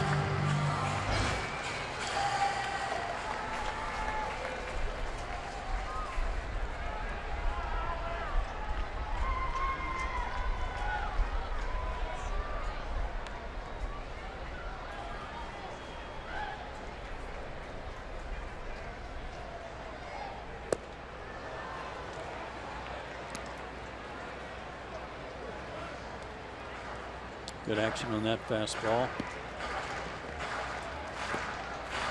Now over 100 pitches. But again, that's an unearned run. June 17th, the last time John had as many as 102 pitches. Ground ball. Dansby, nice play. He'll throw out Howard, runner to third with 2 outs. That ball was smoked. The putout goes 6-3. And Rupp will be the hitter with the man at third base and 2 out.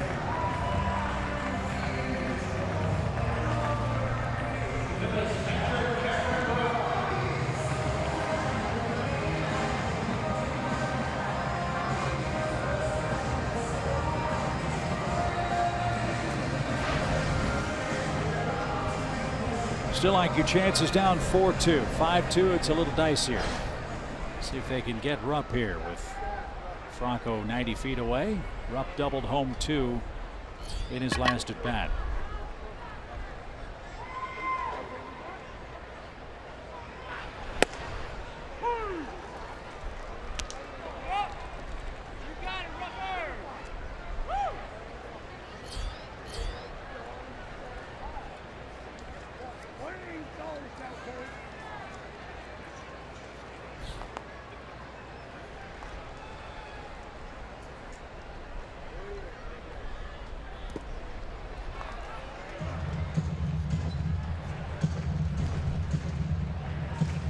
Cameron Rupp is as big as they come behind the plate. 6'2", 263 pounds. Lives in Plano, Texas.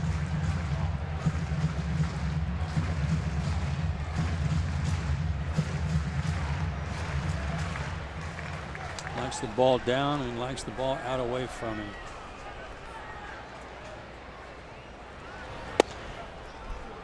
Tied him up inside. 2 balls and a strike.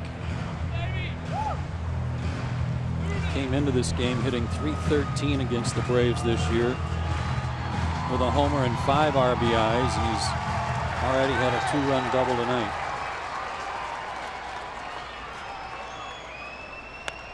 Right off the end of the bat, and that one trickles foul. Did you see the highlight of the game in the minor leagues? I can't remember which team it was, but a right-hand hitter swung the bat, hit a ball off the end of the bat, and the ball went about 25 feet foul and then spun fair at the first base bag. One of the weirdest plays in professional baseball this year. That would add some English off Rupp's bat. Oh, I'd had everybody going to the dugout. I mean, everybody, including Inciarte in center.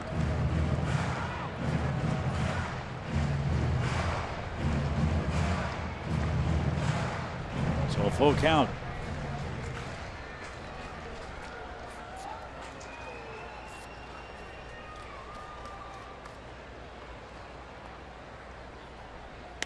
Breaking ball, fly ball, well hit. Kemp, as far as he can go, is able to make the grab.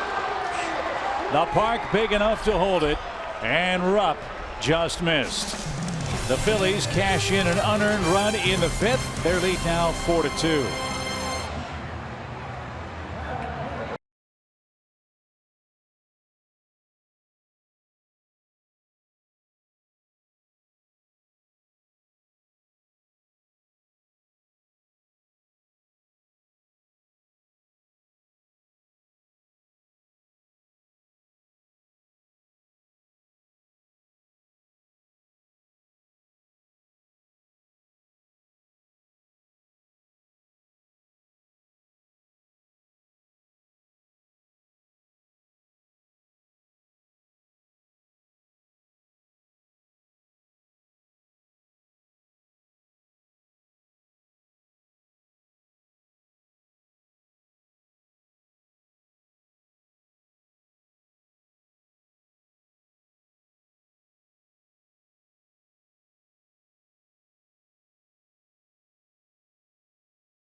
And pitching for the Mets in that game. They're a game and a half behind the Cardinals, as you see. Tanner Roark pitching for the Nationals, long a Braves nemesis. We will see Washington after this series in Philadelphia. Vince Velasquez, a 2-run lead now, the top of the order up for the Braves, and a strike for Ender. Yeah, the Nationals have not announced their rotation beginning Monday, which is kind of odd since this is Saturday. Makes you wonder if they're going to rest some guys. Could be. Steven Strasburg might be close to coming back too. He was supposed to pitch in a bullpen session the next day or so. So we might see him. The Braves did announce their starting rotation. Ryan Weber will pitch Monday. Williams Perez back from the DL pitches Tuesday. Mike Foltynewicz gets a little extra rest and he goes on Wednesday.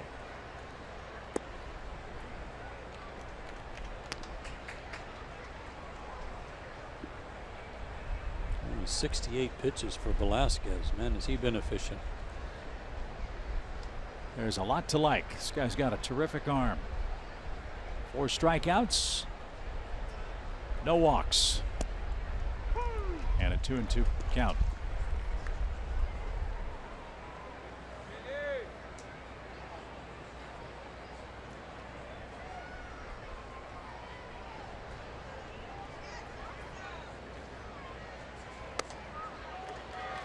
But that might end with one more out of the zone. Well, Rupp wanted a high fastball there, but he couldn't get it close enough to the plate. You could see Rupp's reaction. He was aggravated.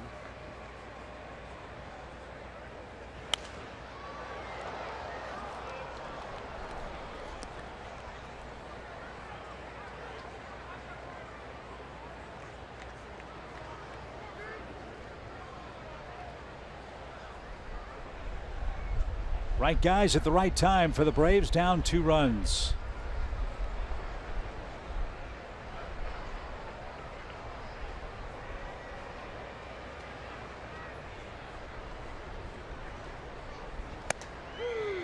Oh, strike 3. Ender was ready to flip the bat and head to first base. Didn't like it. 5 strikeouts though for Velasquez. I'm not sure I liked it either, but it might have been too close to take.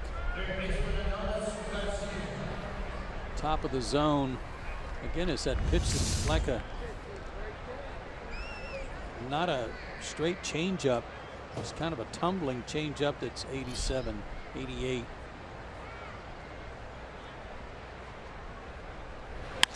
Swing and a drive. That one's hammered deep to left. Forget about that one. Adonis Garcia has a 2-homer game.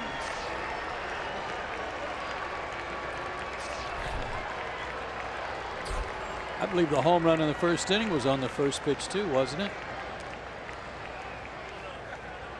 1-0 count. Okay, in the first. Boy, oh boy, did he pop this. Great extension. No doubter. About 15 rows up.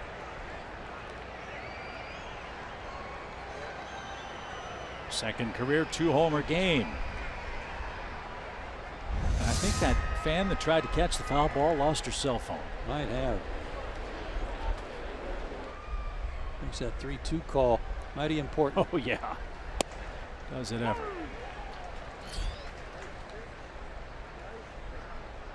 Have yourself a night, Adonis Garcia.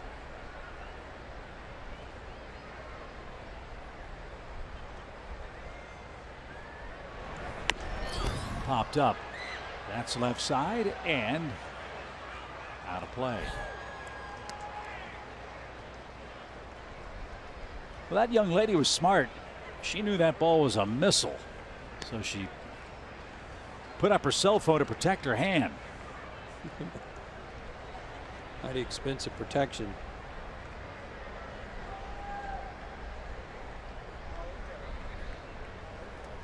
Case is all right. Screen's not scratched. Swing and a miss. And Freeman's retired. Freddie strikes out for a second time, and that's 6 for Velasquez. Now 2 are out. Adonis's other 2-homer game was last October, the final series against the Cardinals down in Atlanta.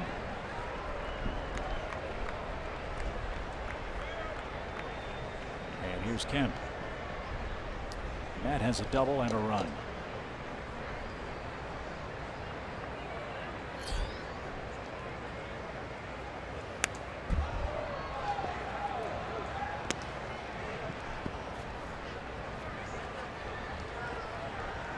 Braves second in runs in baseball since the 2nd of August. Only the Colorado Rockies have scored more. Velasquez has allowed 3 to Atlanta so far tonight.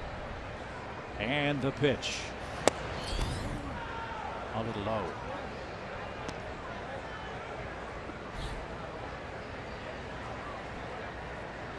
If you're second to the Colorado Rockies in runs scored, you are having some fun. You're going to town. 1 ball, 1 strike. Did he go? Yes, he did. And is Velasquez all right? He took a trip off the mound. And now Cameron Rupp's out to check on the Phillies right-hander. Yeah, he walked around almost like a guy who struck out a batter and was walking around while they threw the ball around. No, he hurt something. Yeah, that does not look like a I forgot the count action.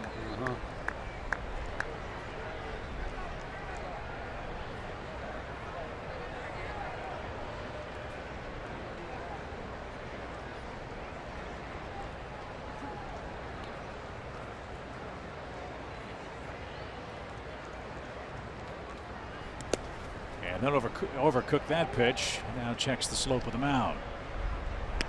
I'm really surprised nobody from the Phillies dugouts come out to really talk to him and let him throw a couple pitches to see if he's all right. Me too.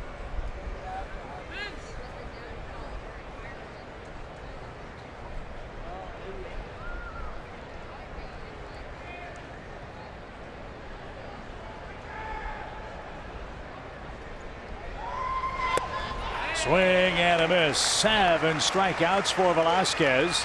3 of them in the 6th inning. But Adonis Garcia's second solo homer of the night brings the Braves to within a run again. Now it's a 4-3 game.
And get as close to the action as you can without being in the lineup, and keep your cool even when you're on the edge of your seat with a state-of-the-art breathable mesh seat, the first of its kind in professional sports. SunTrust Park season tickets are going fast. Get your dugout seats today.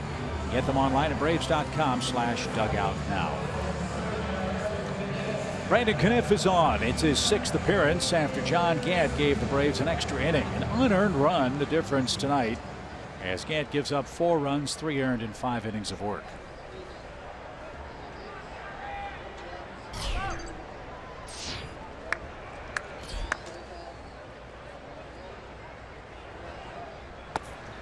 Brandon had a real rough outing out in San Francisco. 3rd of an inning, 3 hits and a walk and 4 runs, and was dispatched back to Gwinnett. He's had 2 outings there, and they've both been very good, including a save against Norfolk.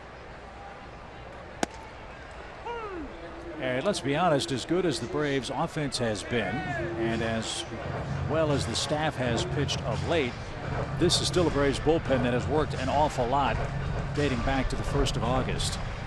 Cabrera's pitched a lot of late. Jim Johnson, Ian Kroll, Jose Ramirez. So getting Kniff here will give some of those other guys an extra day of relief, you hope. And maybe Brandon can give Atlanta 2 innings, let the offense take over, and then try to turn it over to Cabrera and Jim Johnson. Well, they got Withrow back off the disabled list, and that helped, and he looked good his first time back. But he's not a guy they want to really take a risk of running out there, you know, consecutive days just yet, or 3 out of 4 type stuff. You know, you can't use Weber. He's going to start on Monday in Washington. Shea Simmons isn't going to pitch back-to-back games, not with his lengthy recovery. And last night, the Braves penned 4 scoreless innings. They hope for 4 more scoreless innings tonight.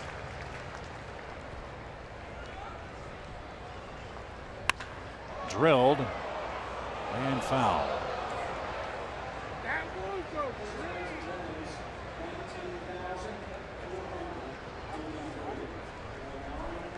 $19,453 the attendance.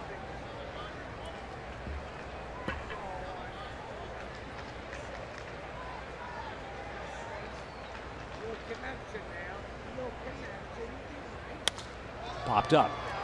Jace Peterson drifts out. He says he's got it. 1 out.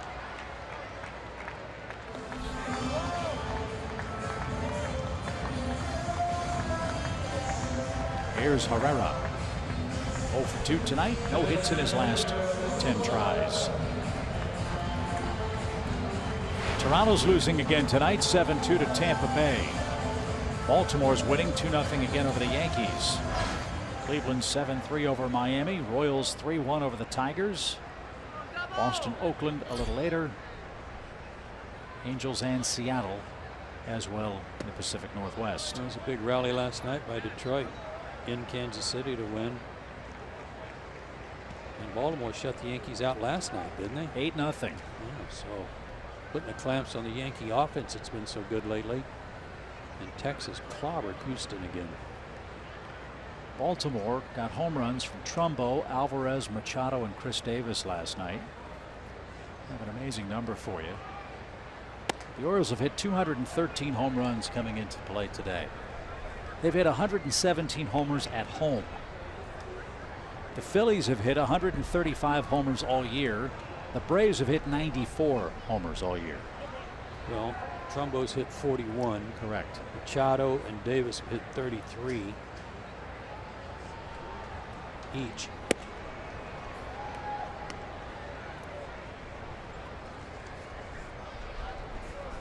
So the mighty Orioles 3 back in the East. Boston a game back. Red Sox are in Oakland tonight, and as I mentioned, Toronto having some more trouble down in Tampa Bay. Michael Bourne played last night for Baltimore after he was picked up, and also Drew Stubbs. They got Drew Stubbs from Texas, and he played last night. Adam Jones, hamstring problems, hasn't played in about a week. He started last night. Did he? But didn't finish the game. Finish the game? After they got their nice lead, he came out. That makes sense. Got to be careful with him.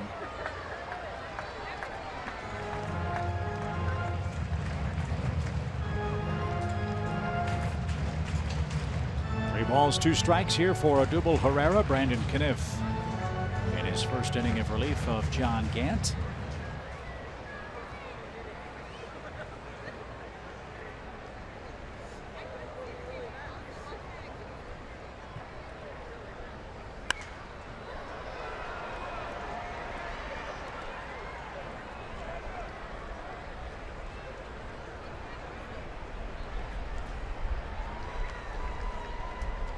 That wide open batting stance that Herrera features makes you wonder, how does he cover the outside part of the plate?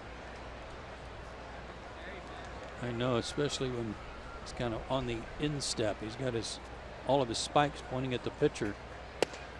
And he couldn't cover that pitch on the outer half. Looked to be off the plate, and Kniff struck him out. 2 up, 2 down. Use the fastball. Guys are using their fastball a little more tonight. Good to see.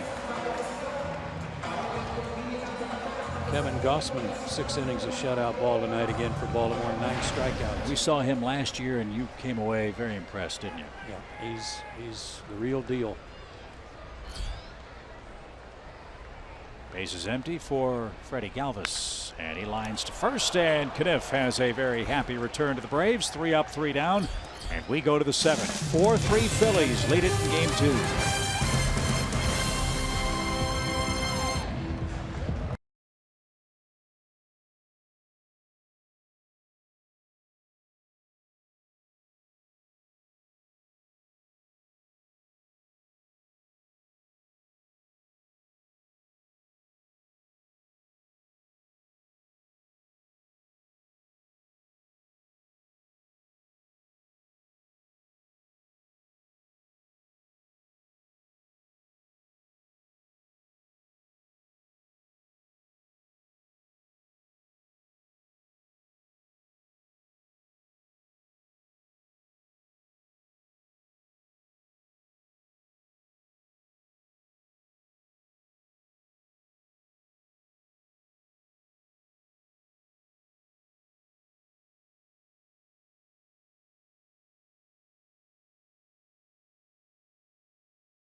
Vince Velasquez is back to work as we take a look at our Rocket Arms, brought to you by Quicken Loans. John Gant gave the team 5 innings tonight with 6 strikeouts, only 1 walk. Vince Velasquez has the lead. He's still in there. He's got 7 strikeouts. I don't think he's walked anybody tonight. Nope. 2 solo homers by Garcia. The offense for Atlanta tonight. The Phillies bullpen will spring into action as the first to Markakis is off the plate. Nick's driven in a run with a sacrifice fly. That was back in the 4th.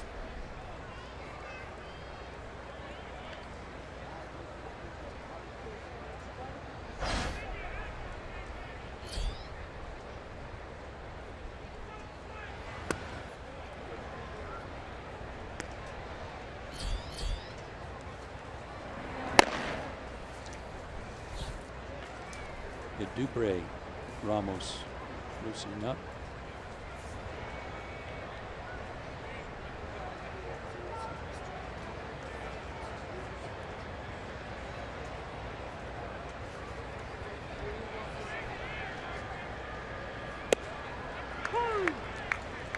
Two and one. Shea Simmons is up for Atlanta.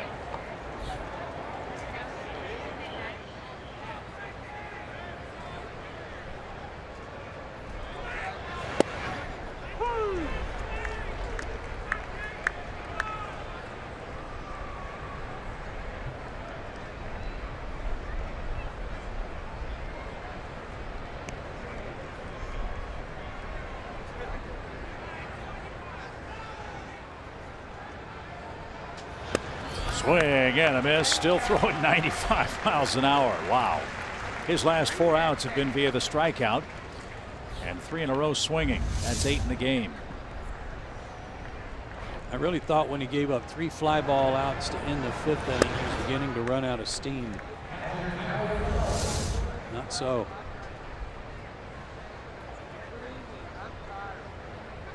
Tyler Flowers is overdue for a hit against the Phillies, don't you think? He's 0 for 16 against Philadelphia. Let's fix that right here. Ball 1. Julio Teheran and Jake Thompson square off tomorrow. Our first look at Jake Thompson.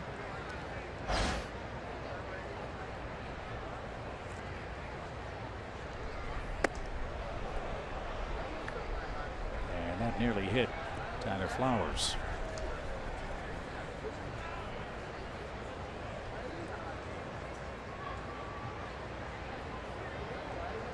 Thompson had some impressive numbers with Lehigh Valley.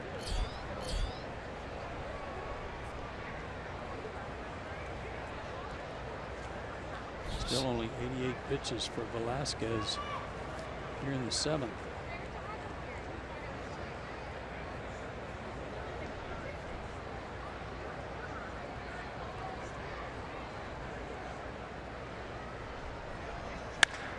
Driven toward right center field. There's that first hit. Thank you very much. And on his way to second is Flowers. He will stand with a double, and that represents the tying run. Tell you what, I'm liking these trips to the mound by Phillies catchers. It seems like something good happens every time. Fastball down the heart of the plate. They didn't really talk about doing that. And Tyler made them pay.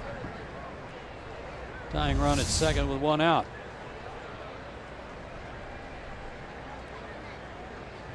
Jeremy Hellickson made a mistake that cost him a chance to win. Let's see if Velasquez will do the same tonight.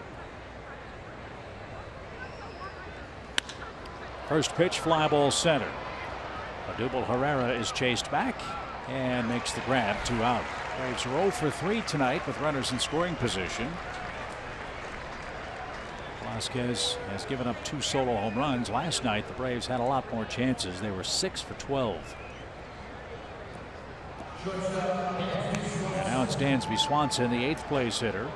Pitcher due next, and Gordon Beckham grabs a bat.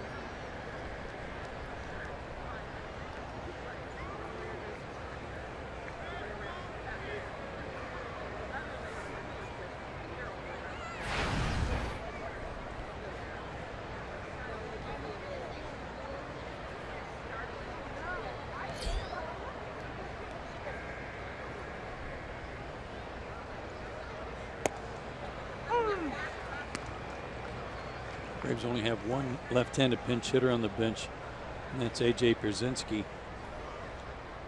And it's pretty apparent that Pete Buchanan would rather take his chances here with Dansby than to put him on base, which would represent a go-ahead run.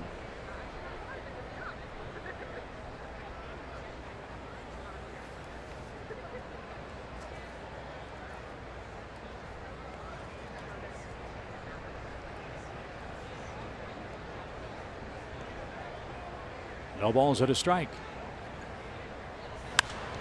Popped up. Hernandez and Howard. Who wants it? It's going to be Hernandez. And he makes the play, and that retires the side. 7th inning stretch. Phillies still up a run.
7th inning.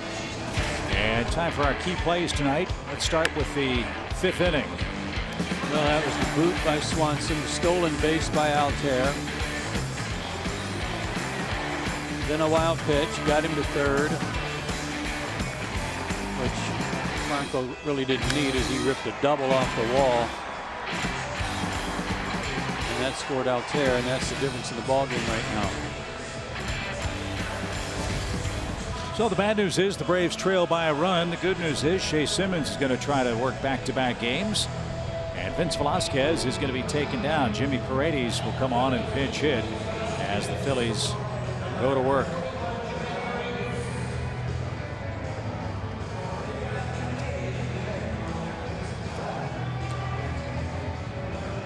Beg your pardon, Shea Simmons' last game was a couple of days ago, 2 days ago against San Diego. Not last night, my mistake. So a day of rest for him. There it is on Thursday against the Padres. His first game back in over 2 years. Good outing too. 3 up, 3 down. Didn't take him long. So Paredes will get things started for the Phillies here in the 7th.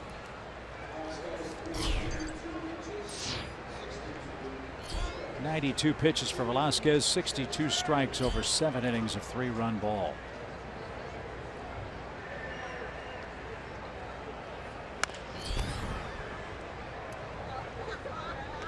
Paredes hitting .218 with the Phillies. Broken bat.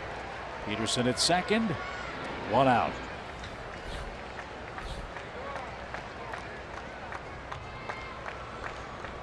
That'll cause some bees in the hands. Good pitch.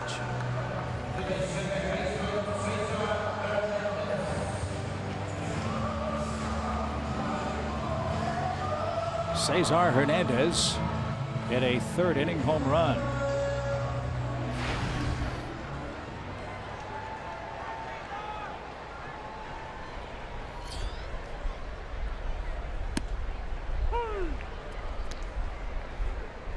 The Mets have extended their lead over the Nationals 3-1 in the 6th.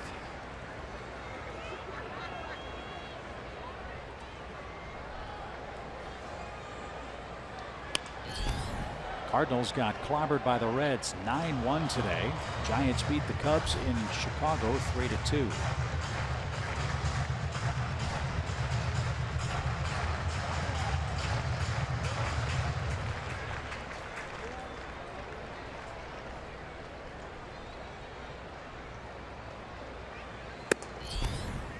.98 miles an hour. Wow. Break it out, Shea.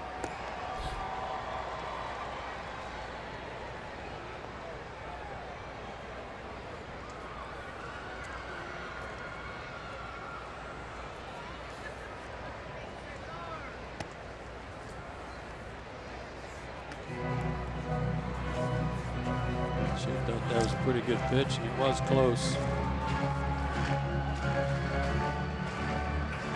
Simmons pitched in 26 games for the Braves 2 years ago. Pitched to a .291 ERA. Today's his birthday. And he's going to deflect that one to second. And a bullet throw to first just in time. Gets Hernandez.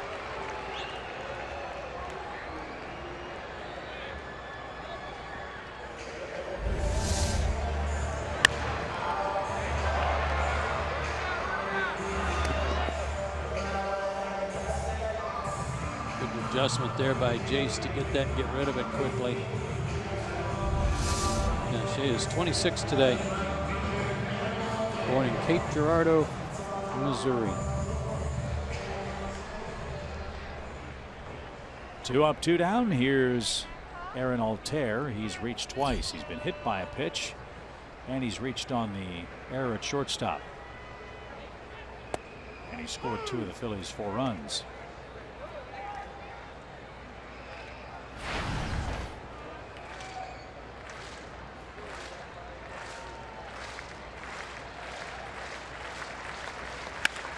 To short. Dansby's got this one, and his throw to first. Happy birthday, Shea Simmons. A 1-2-3 7th inning in his 2nd game back from 2 long years of injury. We go to the 8th.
Mobile greater coverage of baseball.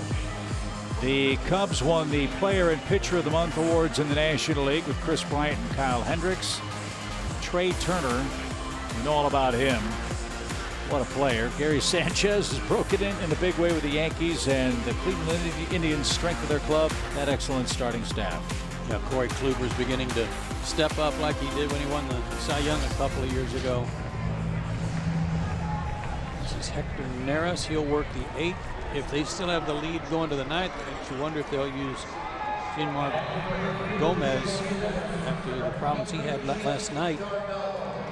4 hits, 4 runs, and no outs for Gomez last night. The first Philly reliever since Brad Lidge to suffer that fate. Ironically, it happened to Lidge against the Braves. So it's Chase d'Arnaud grabbing a bat, and he showed bunt, took a ball. Neris not the only change for the Phillies. Peter Borges has checked into right field. Aaron Altair has moved from right to left. Neris an mid to upper 90s fastball with a split finger pitch. And the best pinch hitter in baseball. Chase d'Arnaud up there. He's hitting .409 as a pinch hitter.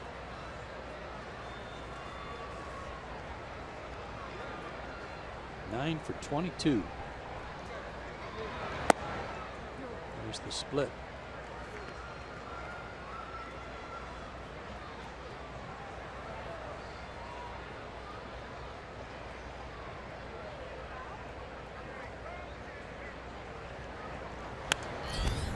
Good cut. That's the one he wishes he had back. 2-2.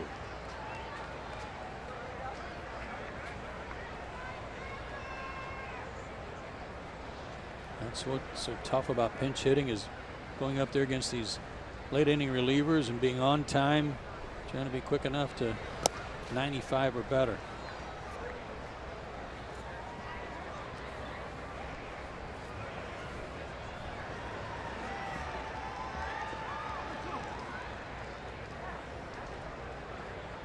Neris doesn't walk many. Only 19 in his first 68 innings. And a pop up left side. Who wants it? And it's dropped. Michael Franco tried to make a basket catch at the waist, and he flat out dropped it. I think he thought he had to do that because he was about to bump into Rupp, who was trying to get out of his way. Rupp tosses the mask. He's ready to catch it, but Franco is ready for a collision. An error gives d'Arnaud a swing on the house.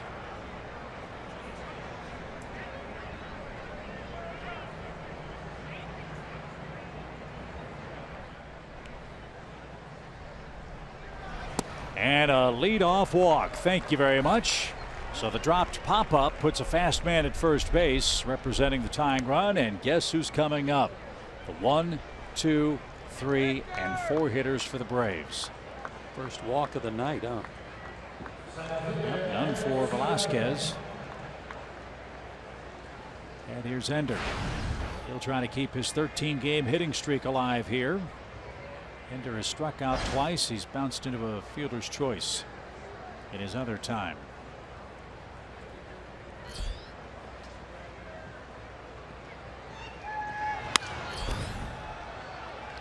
Fouled left side, strike one.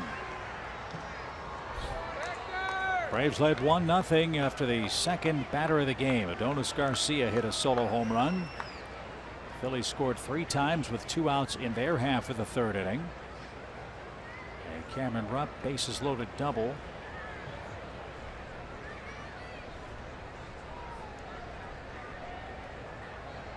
Runner goes. Good jump. And a line drive down the left field line. That's going to get down for a hit. The ball bobbled in left by Altair. And heading to second is Enciarte. And they're at second and third with nobody out. So that defensive change didn't work. And speed pays off. Second and third, nobody out. And a 14-game streak. 14 straight for Ender. Great base running to pick it up by Chase d'Arnaud. Looked over his shoulder, took a little peek.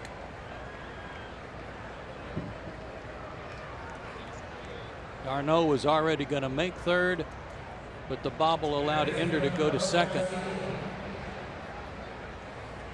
And the frustration of that drop pop-up showing on Franco's face as he threw that ball down the line to the ball girl after time was called.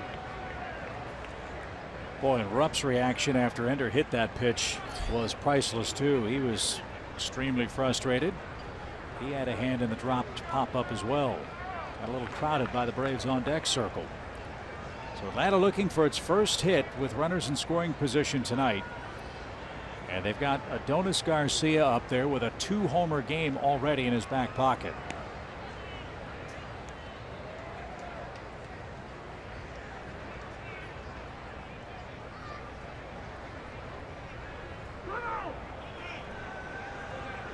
And as hot as he's been, I wouldn't want to throw it either. Here's why. Our Home Depot tools from the dugout.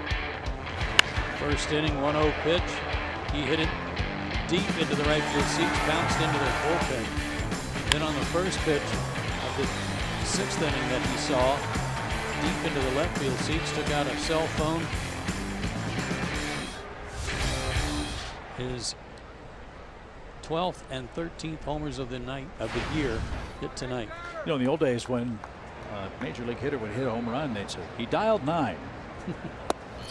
Long distance, that's right. I don't think you have to dial 9 anymore now with wireless technology. But you get the point. Strike one for Garcia.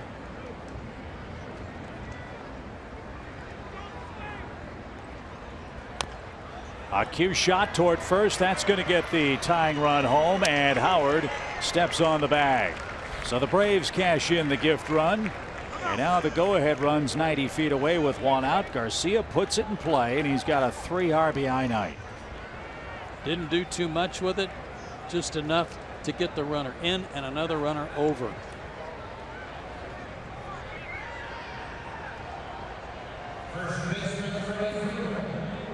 And now Freddie Freeman's the batter. That's 50 RBIs for Adonis. Put him on and work to Kemp and hope to get a ground ball double play to get out of the inning. No way are they going to pitch to Freeman with those numbers we just showed you. A .400 average with runners in scoring position after the All-Star break.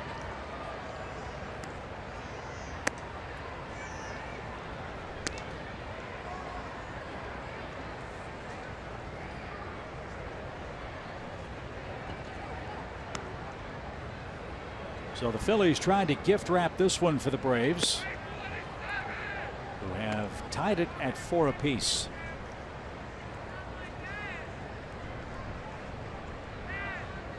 Broncos made 2 errors. They had a pass ball that led to a run. The leadoff walk by Neris, who usually has excellent control. And now he wants to talk with Freddie Galvis.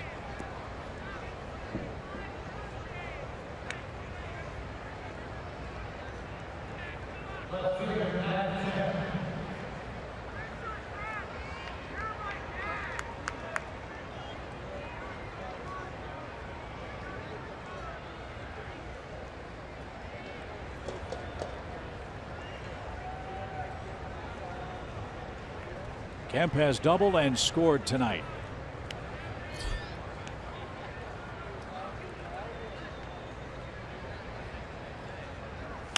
Swing and a pop. Foul ground near the stands. Franco, though, is going to have a play on this one, and he makes the grab.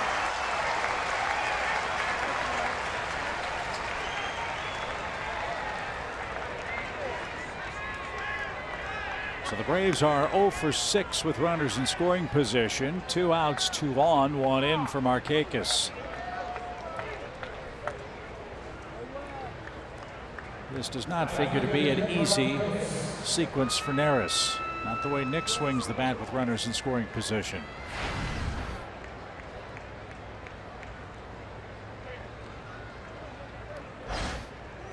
No, this is where he is at his best, including his sacrifice fly in the 4th.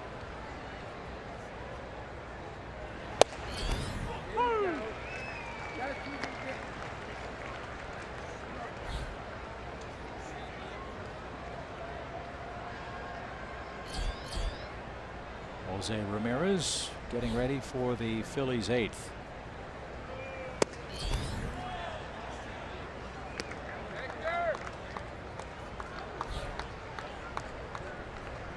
And Ciarte, the runner at third, represents the go-ahead run. Freeman at first after an intentional walk.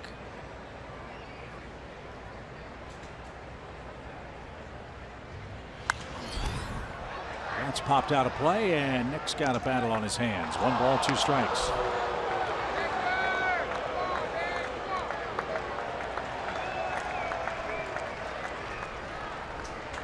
Santa Claus must have dropped that foul ball because they're booing him. Yeah.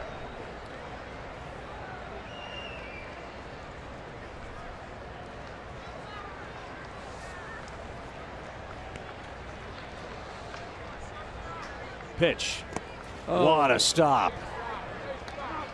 A backhanded stab by Cameron Rupp saved a run.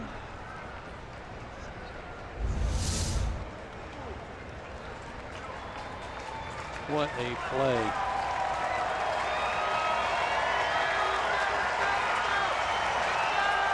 Great save.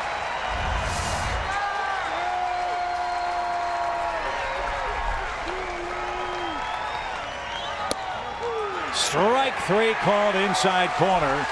Might have been the split. The Braves get a gift run to tie it up. A leadoff walk after a dropped pop-up. And Adonis Garcia's ground out sends us to the bottom of the 8th inning, tied up.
We head to the bottom of the 8th inning. It's time for Jose Ramirez. Boy, his last 3 games have been about as good as you can pitch.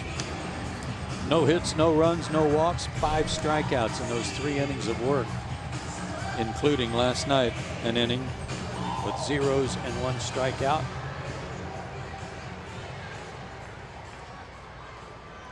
So check out the responsibility for Ramirez. He's got the 3-4-5 hitters in a tie game on the road. In the 8th inning, 2 strikeouts in his 18 innings.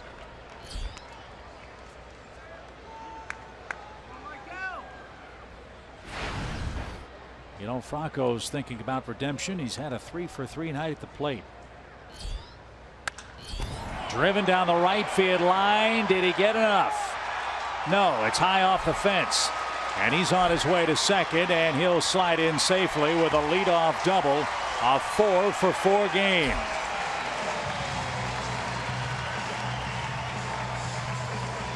Three doubles. Just missed a home run here. Late on the fastball, but he got the barrel to it. and kept it fair. He thought it was a home run.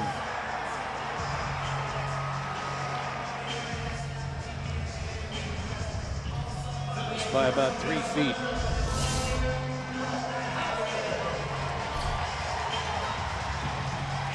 So Ramirez is greeted rudely. You bet. So the go-ahead run in scoring position, and Ryan Howard's coming up.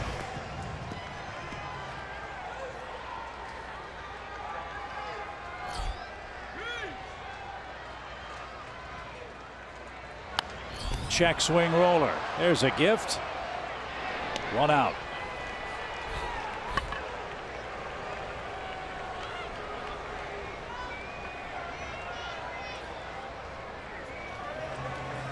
All help appreciated. Here's Cameron Rupp.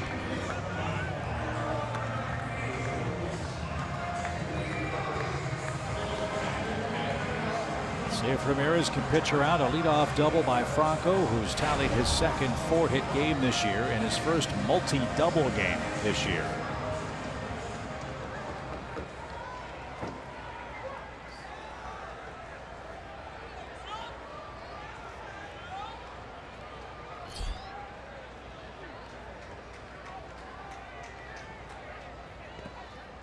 Nice stop by Tyler Flowers. Ball 1.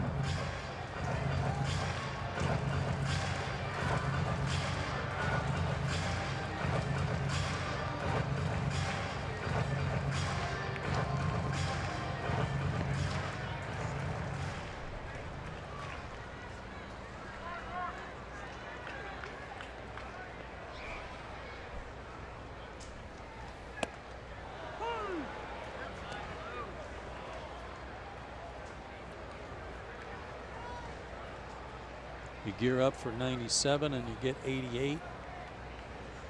That's already out there. Here are those good numbers we referred to earlier.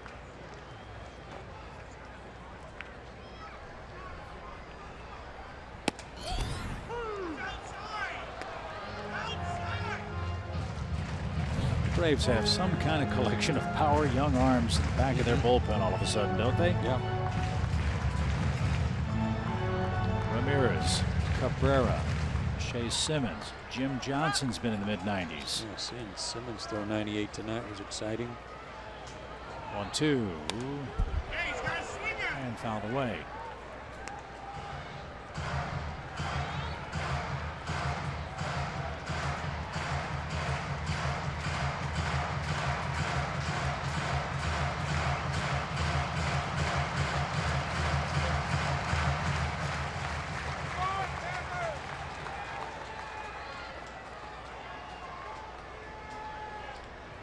Phillies have struggled mightily with runners in scoring position. Can Ramirez pitch around a leadoff double in the 8th?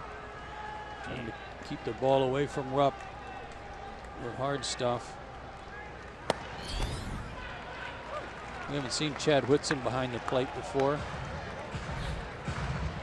Been okay tonight, but there have been a couple of calls that were a little off. Nothing drastic.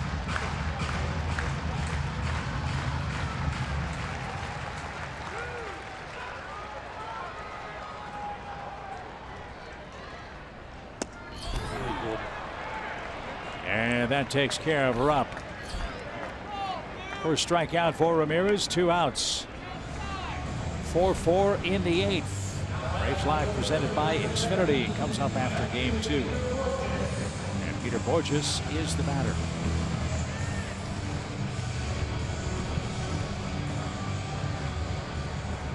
It's got to be so frustrating for Pete Mackanin to have all these scoring chances that they've piled up over the last 3-4 weeks. And so many of them have been wasted.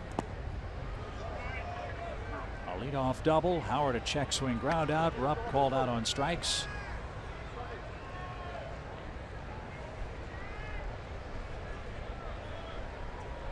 Now the fate of the inning rests in the hands of Peter Borges.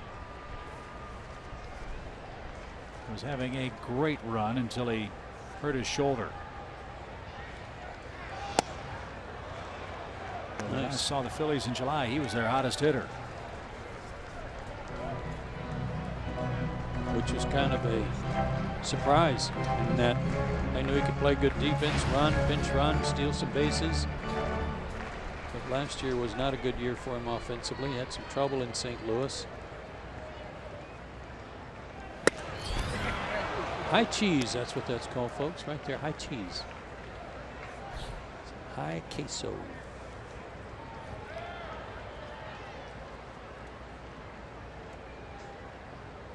Threw him a little off-speed pitch that was down. Changed the eye level. Swing and a miss.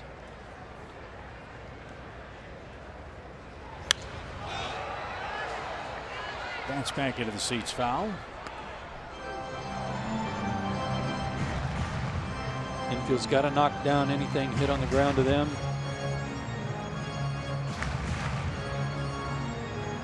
Borges, of course, runs well, so you can't mess around. If you get a clean ground ball hit to you, you got to throw him out. But knock down anything on the ground and keep Franco from scoring.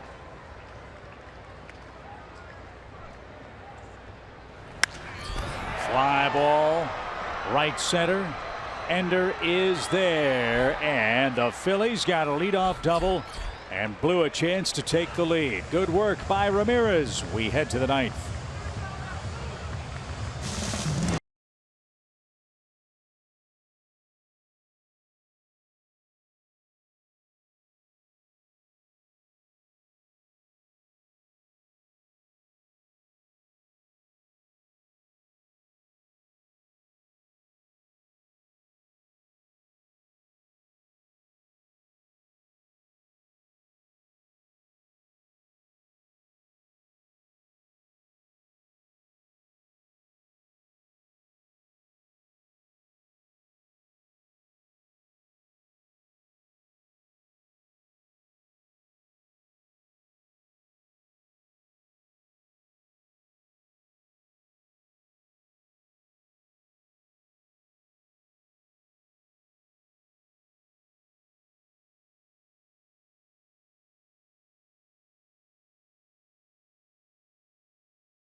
Is sponsored by your local Toyota dealers. Let's go places. The Georgia Lottery, Bank of America, and Michelin. Time for the ninth inning. Good ball game. Braves and Phillies meeting in game 2 at Citizens Bank Park. And John Mar Gomez is going to come on and pitch for Philadelphia. And he'll face Flowers, Peterson, and Swanson to start the ninth inning. Since 2014 against the Braves, they've hit him hard, as they did last night. Fly ball hammered toward left center field. Herrera's going to get there, though, for the first out. Off the bat, looked like he was headed for the warning track, but it seemed to hang, and Herrera got there for the first out. It truly did. I don't know if that wind helped hold it up a little bit, but it just waited until Herrera ran under it. Hit hard, too. Chase Peterson's 0 for 3 tonight.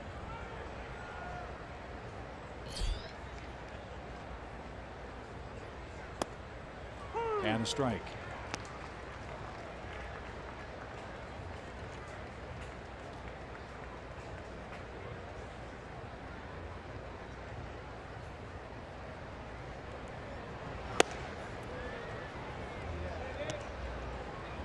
great start by the Phillies was in great part because Jean-Marc Gomez got off to such a good start in the closer's role. Remember, as of late May, the Phillies were 6 games over 500. Fans might forget that. They were 25-19 at one point and only 2 games out of first place. Well, how about this for a team with a losing record? They're 25-18 in 1-run games, thanks largely to him.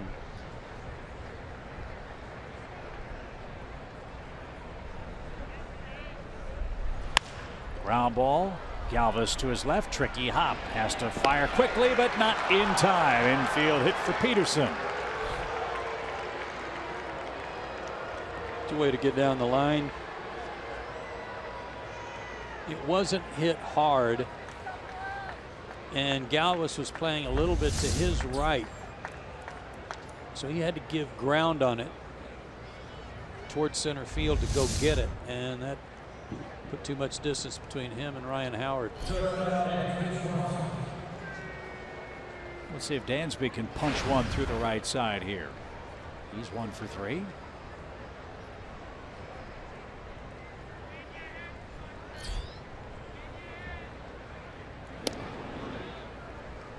Chase stole a base last night. Excuse me, Jace did.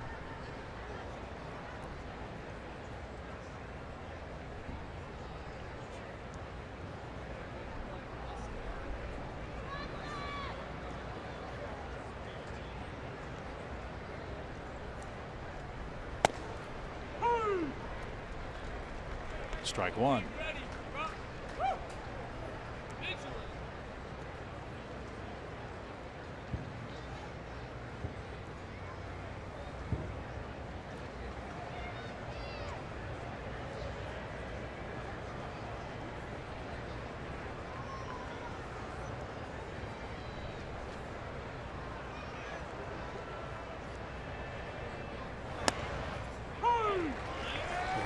Painted a couple of pitches in and out on Dansby.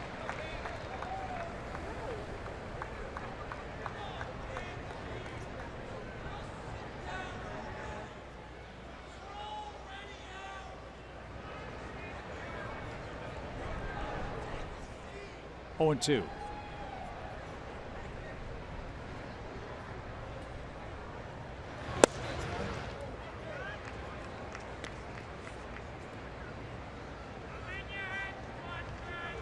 Last night, 4 batters, 4 hits, 4 runs off Gomez.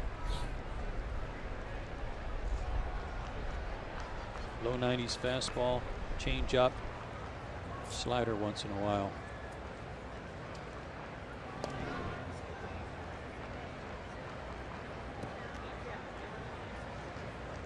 Gomez in his 2nd year with the Phillies after stints with the Pirates and the Indians.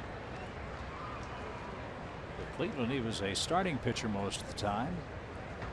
Pittsburgh put him in the bullpen in 2013, and he really took off. Ray Searage, more of his pitching coach magic.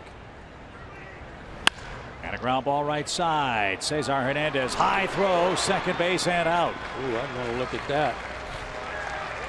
Jace Peterson out on a force play, and the Braves, yeah, might as well take a look and make sure Galvis held the bag.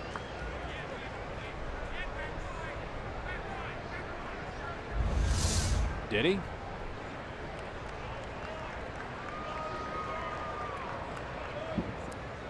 Better angle here. If his toe was dragging the base, yes.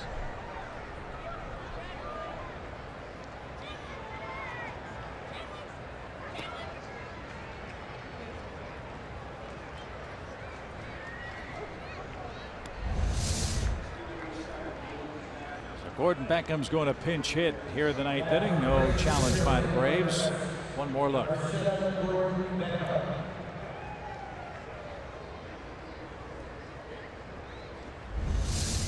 Nice save there by Galvis. Jose Ramirez, a scoreless inning of 1-hit relief. Beckham bats for him. He's got a nice run going at the plate. 5 hits in his last 4 games, covering 12 at bats. He was 1 for 4 last night. Has 5 hits in his last 4 starts. He had 8 hits in his previous 17 starts.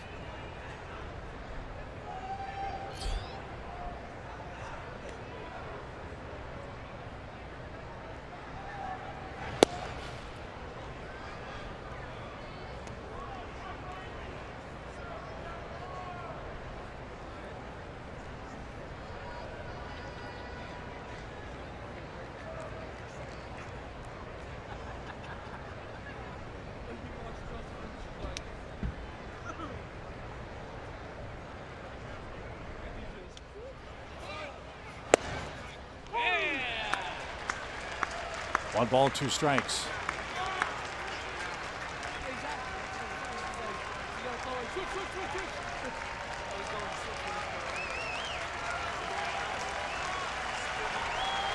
Wouldn't expect him to take a chance on making a mistake middle in after last night, so look for something middle away and then adjust.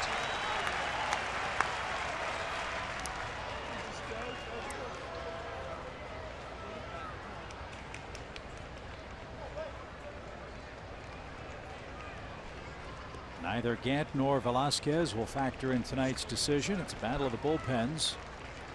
4-4 game.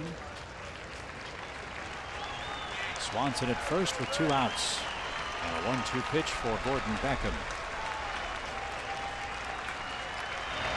Breaking ball, line drive into left field, a base hit. Swanson around second, will stop there. And Gordon Beckham continues his good run at the plate. And now Ender Inciarte's coming up. And yet he did make a mistake inside. He threw a hanging breaking ball that Gordon was able to adjust to and yank it in the hole. Thank you very much, Mr. Gomez. Once again. The Braves are looking for their first hit with a runner in scoring position tonight. Yet they've scored 4 runs. 2 of them homers by Garcia.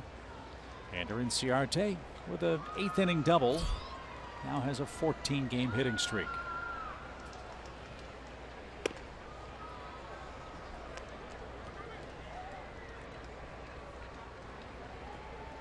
Good speed at second base. Good speed, you presume, with Gordon Beckham at first, but he has had hamstring problems this year. Yeah, but he can get a big lead, so anything that they think about getting a force at second, they've got to hurry. Likewise, just like for the Braves in the bottom of the 8th, the Phillies infield's got to try their best to knock anything down that's in between.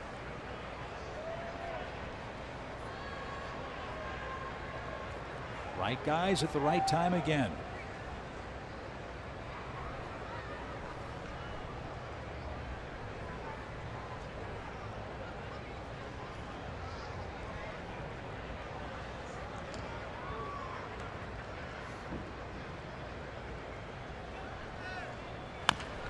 Little dribbler back to the mound. Gomez has it, got rid of it quickly, and that sends our game to the bottom of the 9th inning.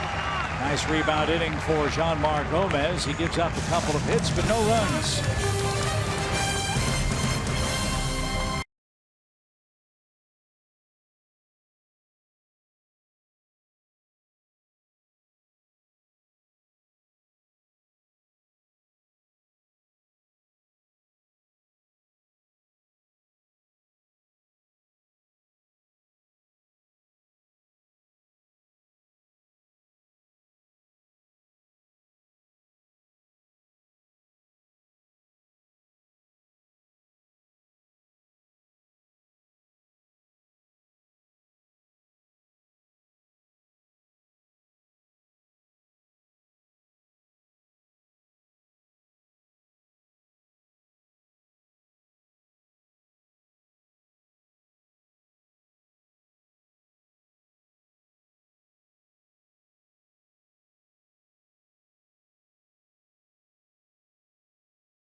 Baseball is sponsored by Synovus, the bank of here, and Xfinity. X1 from Xfinity will change the way you experience sports. 4-4 game. We head to the bottom of the ninth inning, where the Phillies will send their 7, 8, and 9 hitters to the plate. Special moment for Jed Bradley. He's our Coors Banquet timeless moment. The pride of Georgia Tech is on the mound, making his major league debut in the ninth inning. 15th overall pick in the draft in 2011. Pitched really well at Gwinnett. Has 3 pitches that, according to his pitching coach in Mississippi, Denny Llewellyn, said he throws for strikes and he can change speeds off his breaking ball.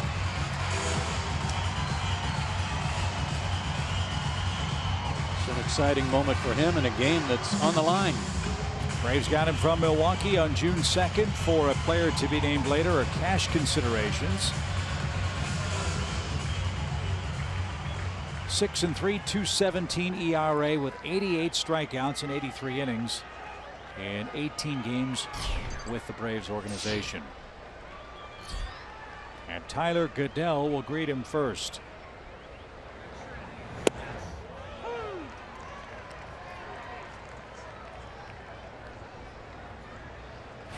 So his first major league pitch, a called strike.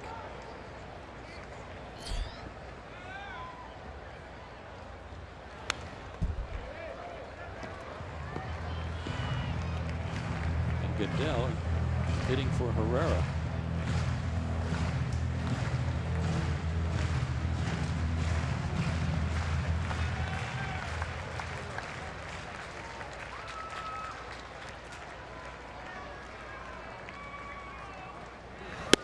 Swing and a miss. 3 pitches, and Jed Bradley has his first big league strikeout.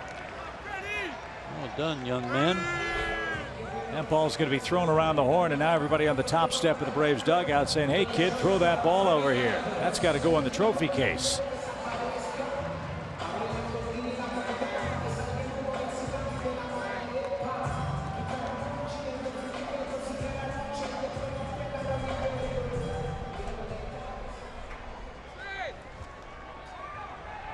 Freddie Galvis, the batter.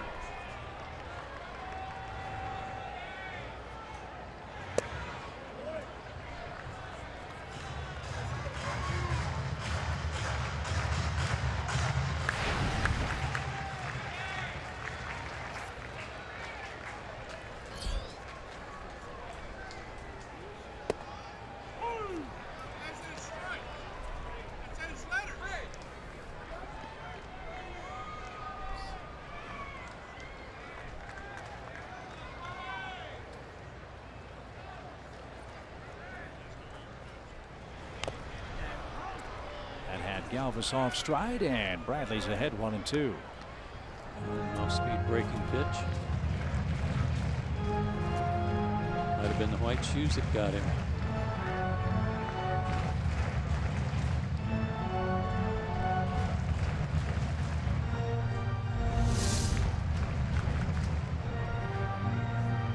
No, that got the knee.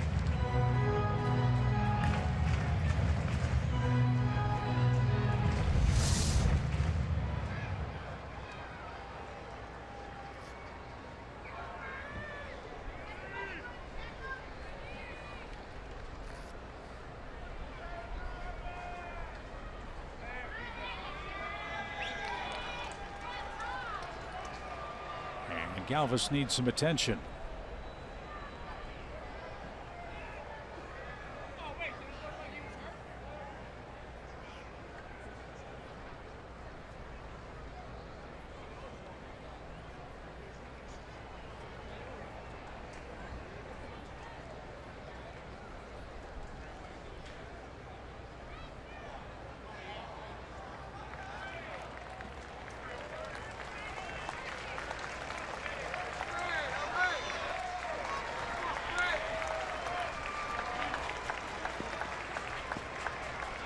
He'll stick it out here with a 1-2 count.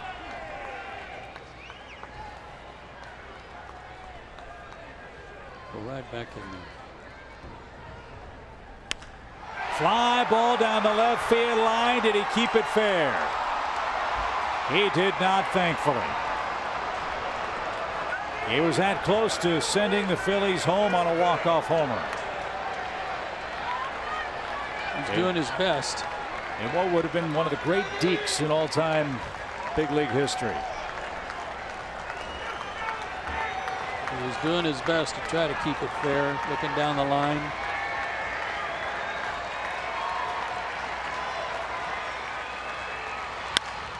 To third. Adonis has it.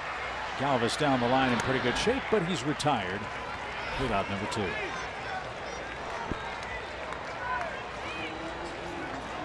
And here's Tommy Joseph.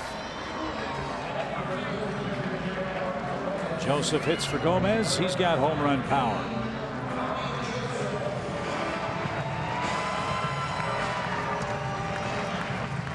First action for Joseph in the series. Joseph's got 8 hits against the Braves in 9 games, 2 homers, 3 RBIs. His 17 homers this year are 4th most by a Phillies rookie in the last quarter century. Ryan Howard, Scott Rowland, and Pat Burrell had more. He was pretty much the first baseman when the Braves played the Phillies around July 4th. Last time they saw him here.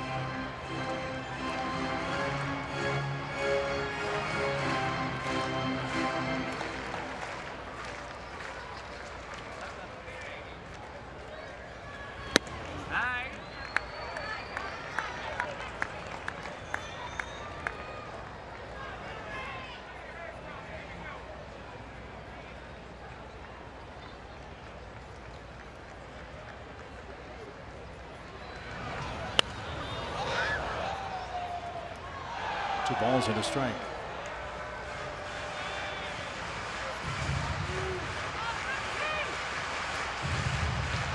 Joseph's hit 7 home runs in his home ballpark in his young major league career. Only 12 RBIs, so most of his shots have been solos. And he hits one high in the air to left, but playable for Matt Kemp. And Matt's got it. And that retires the side. Welcome to the big leagues. Jed Bradley, a scoreless 9th inning. Free baseball in Cincinnati. Which was Cincinnati. It's in Philadelphia. It's a 4.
Jack Link's Beef Jerky all season long.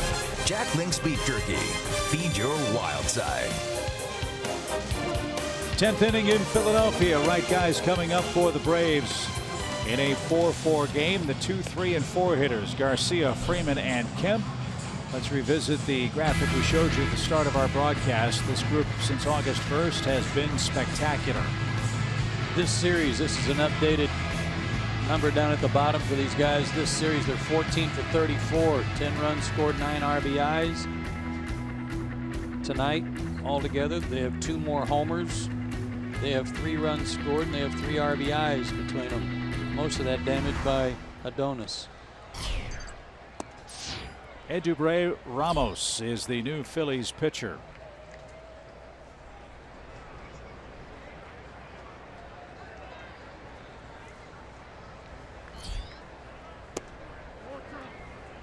Atlanta cashed in a leadoff walk to tie the game in the 8th. Pretty good hook there from Ramos. That's his out pitch. Also mid-90s fastball to go with it.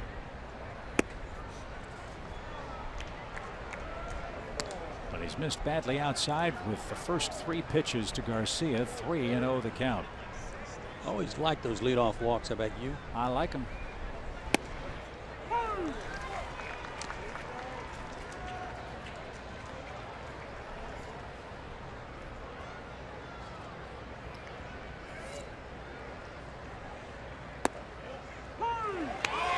Adonis was on his way to first base. 3-1 curveball in the 10th inning. I'd say he's got a lot of confidence in it.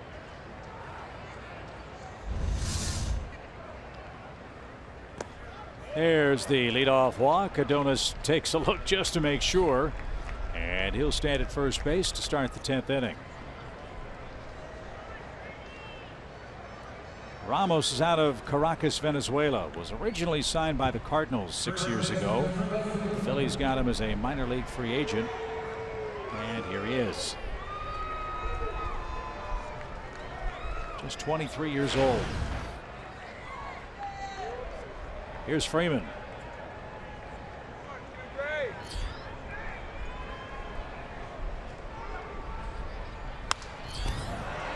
Pop fly foul, strike 1.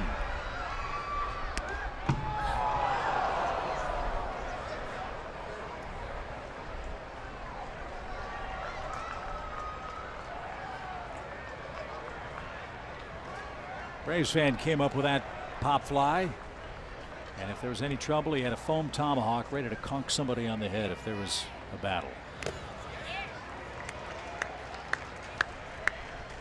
That always helps. 0-2. 7th inning on, 3rd most runs scored. Also flip side runs allowed. Not so good. Good fastball fouled off. Swing and a miss at the curveball. Ripped into the right field corner. That's going to have the Braves in business.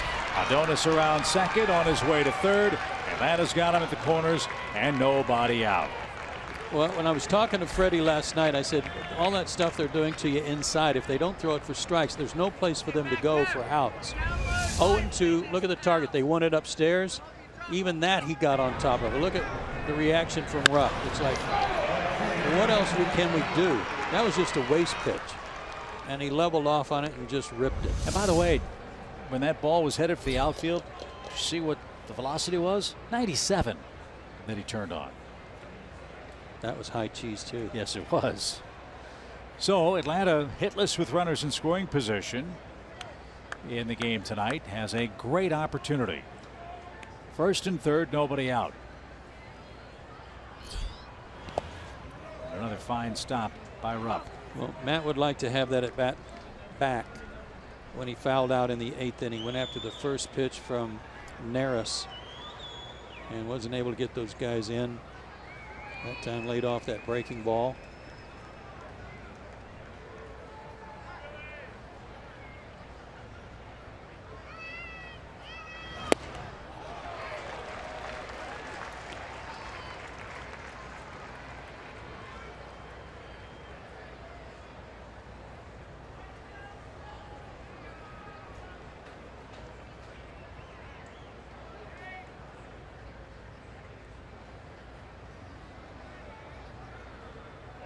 Freeman's running and a little dribbler back to the mound. There'll be one play. It's to first. Now they're at 2nd and 3rd with 1 out.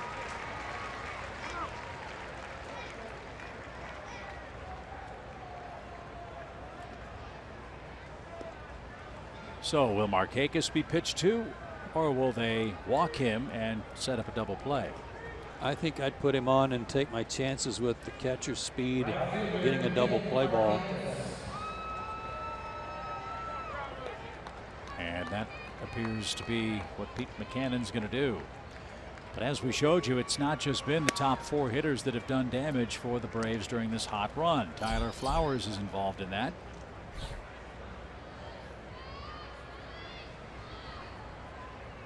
Over 350 with runners in scoring position of late for the Braves catcher, and he's got a double tonight. So we'll see how it works out.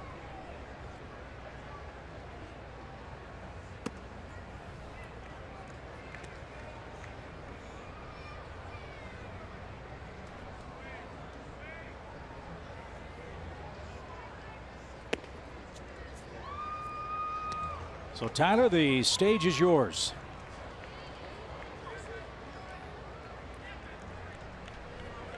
He had a shot to center field in the 9th inning that looked like it was going to get down, but Herrera caught up to it for the first out last inning. Let's see what he can do here. Gotta like these numbers. These are for the year. Manager going out for this discussion.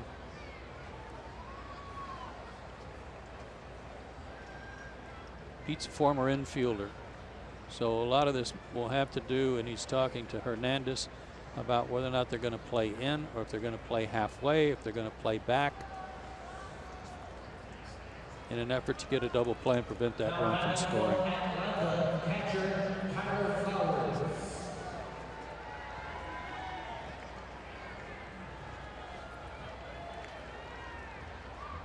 And they're going to play halfway. They get a ground ball sharply hit, they'll go for 2 at second. Check swing. Bouncing ball. That is a fair ball, but safe at the plate. Ryan Howard fielded the ball in fair ground, and the first base umpire Mike Everett signals fair, and the Braves score the go-ahead run on a check swing grounder to first. Unbelievable. And it might have been something that was going to go foul if he lets it go. It's just the call of the first base umpire, the home plate umpire, but Everett called it. And good hustle by Adonis to go on the contact. Wow, what a break. So Atlanta cashes in 2 leadoff walks in the last 3 innings. On the fielder's choice, Flowers reaches first safely, so they're still loaded with 1 out, and the Braves are in front.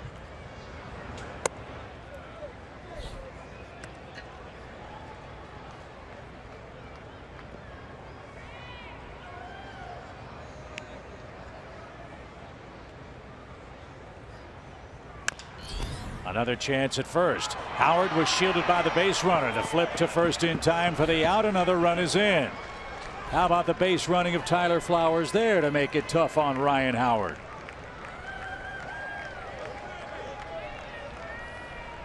Freeman scores. It's a 2-run Braves lead.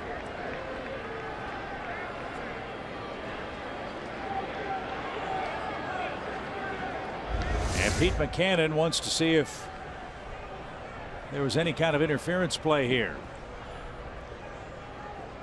There really wasn't. There was no contact.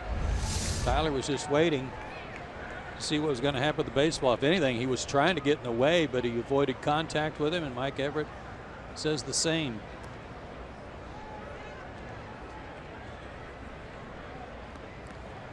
So the Braves with 2 in the 10th lead 6-4. Another look. He just screened him enough to cause the deflection and prevent any chance they had of starting a double play ball. So I guarantee you Pete Mackanin wasn't thinking, all right, let's set up a double play. The Braves put the ball in play and hit it a combined 110 feet maybe and got 2 runs out of it. I don't think that was in the plan.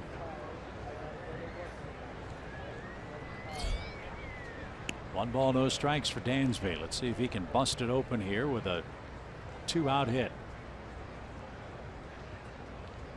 Phillies will have the top of their order coming up in the bottom of the inning.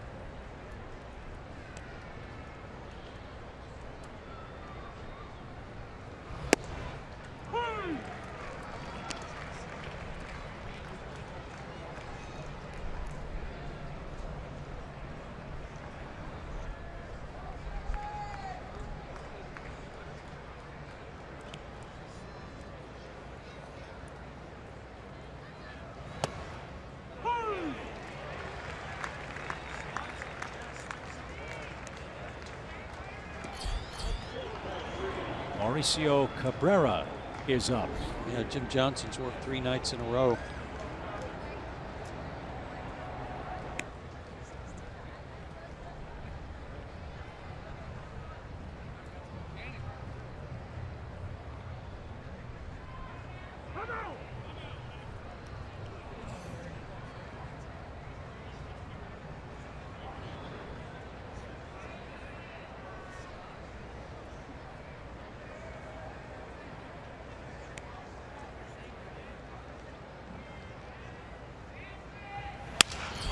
A shot to first, a sinking line drive is handled by Ryan Howard, and that retires the side. Once again, the 2, 3, 4 hitters for the Braves come through in the 10th, and they lead at 6-4.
Of the 10th inning, and flamethrower Mauricio Cabrera is on the mound. Jim Johnson getting the night off as Cabrera will try to close it out. Now, I spoke to Jim Johnson the other day, and he said that it's been tough this season because the bullpen keeps having to adjust roles because of trades or injuries. And he said, as the veteran of that bullpen, he wants to make sure that the valleys throughout the season are as shallow as they can be, and that he just wants to keep everybody on the same page. And Chip and Joe, he said if it was easy, everybody would do it. The bullpen, any job, is one of the toughest jobs in all of professional sports. Brian Snitker told us a couple months ago that he just has all the respect in the world for these guys that are coming out of his bullpen every single night. Well, Mauricio Cabrera is the latest, trying to earn his 4th save. Jed Bradley's in line to win his first big league game in his first big league appearance. Cabrera has the 1, 2, 3 hitters coming up. And a blazing strike in for Cesar Hernandez. He gave up 2 hits to lead off his outing last night and then struck out the side.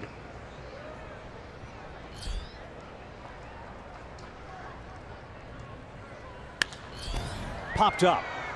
Swanson drifts out. Kemp joins him. It's going to be Dansby. A shoulder high catch. And there's the first out in the bottom of the 10th.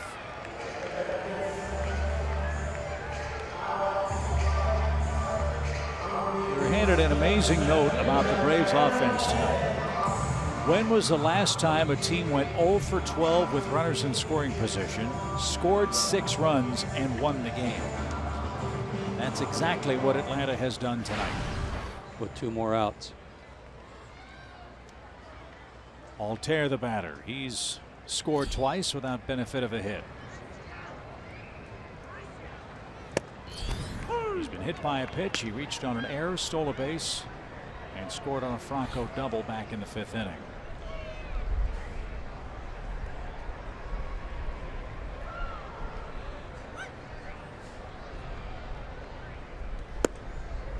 Mentioned that Johnson had worked 3 straight nights. Mauricio got a day off on the 1st.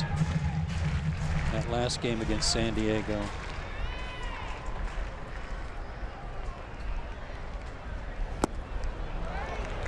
That's a good pitch. Wow. Yeah, when you throw 102 and then drop that down on somebody, that's almost not fair.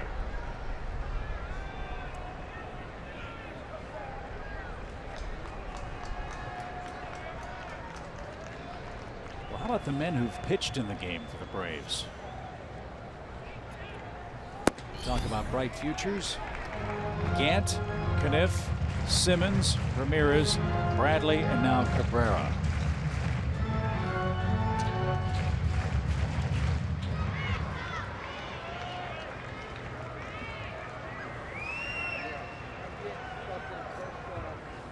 The 2-2. Ground ball, Dansby. Got it. Gunned it. 2 down.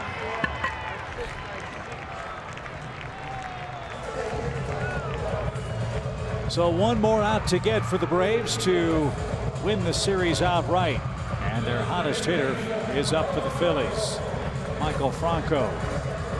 4 for 4 with 3 doubles.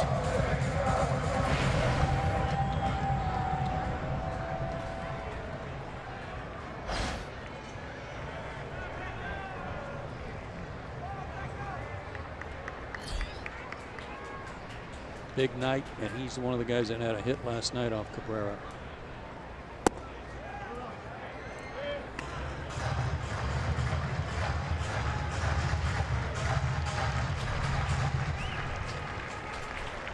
Up to the minute, the Braves bullpen in the series, 8 2/3 innings, no runs against the Phillies. That'll work. Every day. Leo Tehran and Jake Thompson wrap up the series tomorrow. 26-year-old Jed Bradley in line to win it with one more out.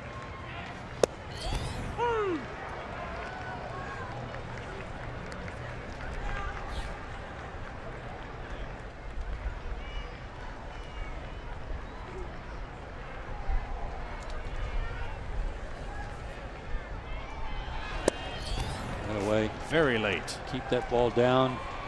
Tough to elevate, especially at 100.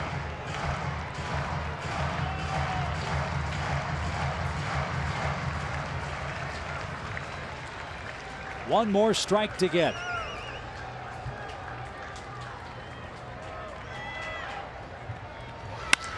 Line toward left, and Kemp's got it, and that's your ball game. Jed Bradley in his first big league game gets his first big league strikeout and his first big league win. Big night for Adonis Garcia. 2 homers, 3 RBIs, and 3 runs scored. And this Atlanta Braves bullpen, 5 scoreless innings of 1 hit ball tonight with 3 strikeouts. What an impressive comeback for Atlanta. 6-4 the final in 10. We'll talk about it right after this.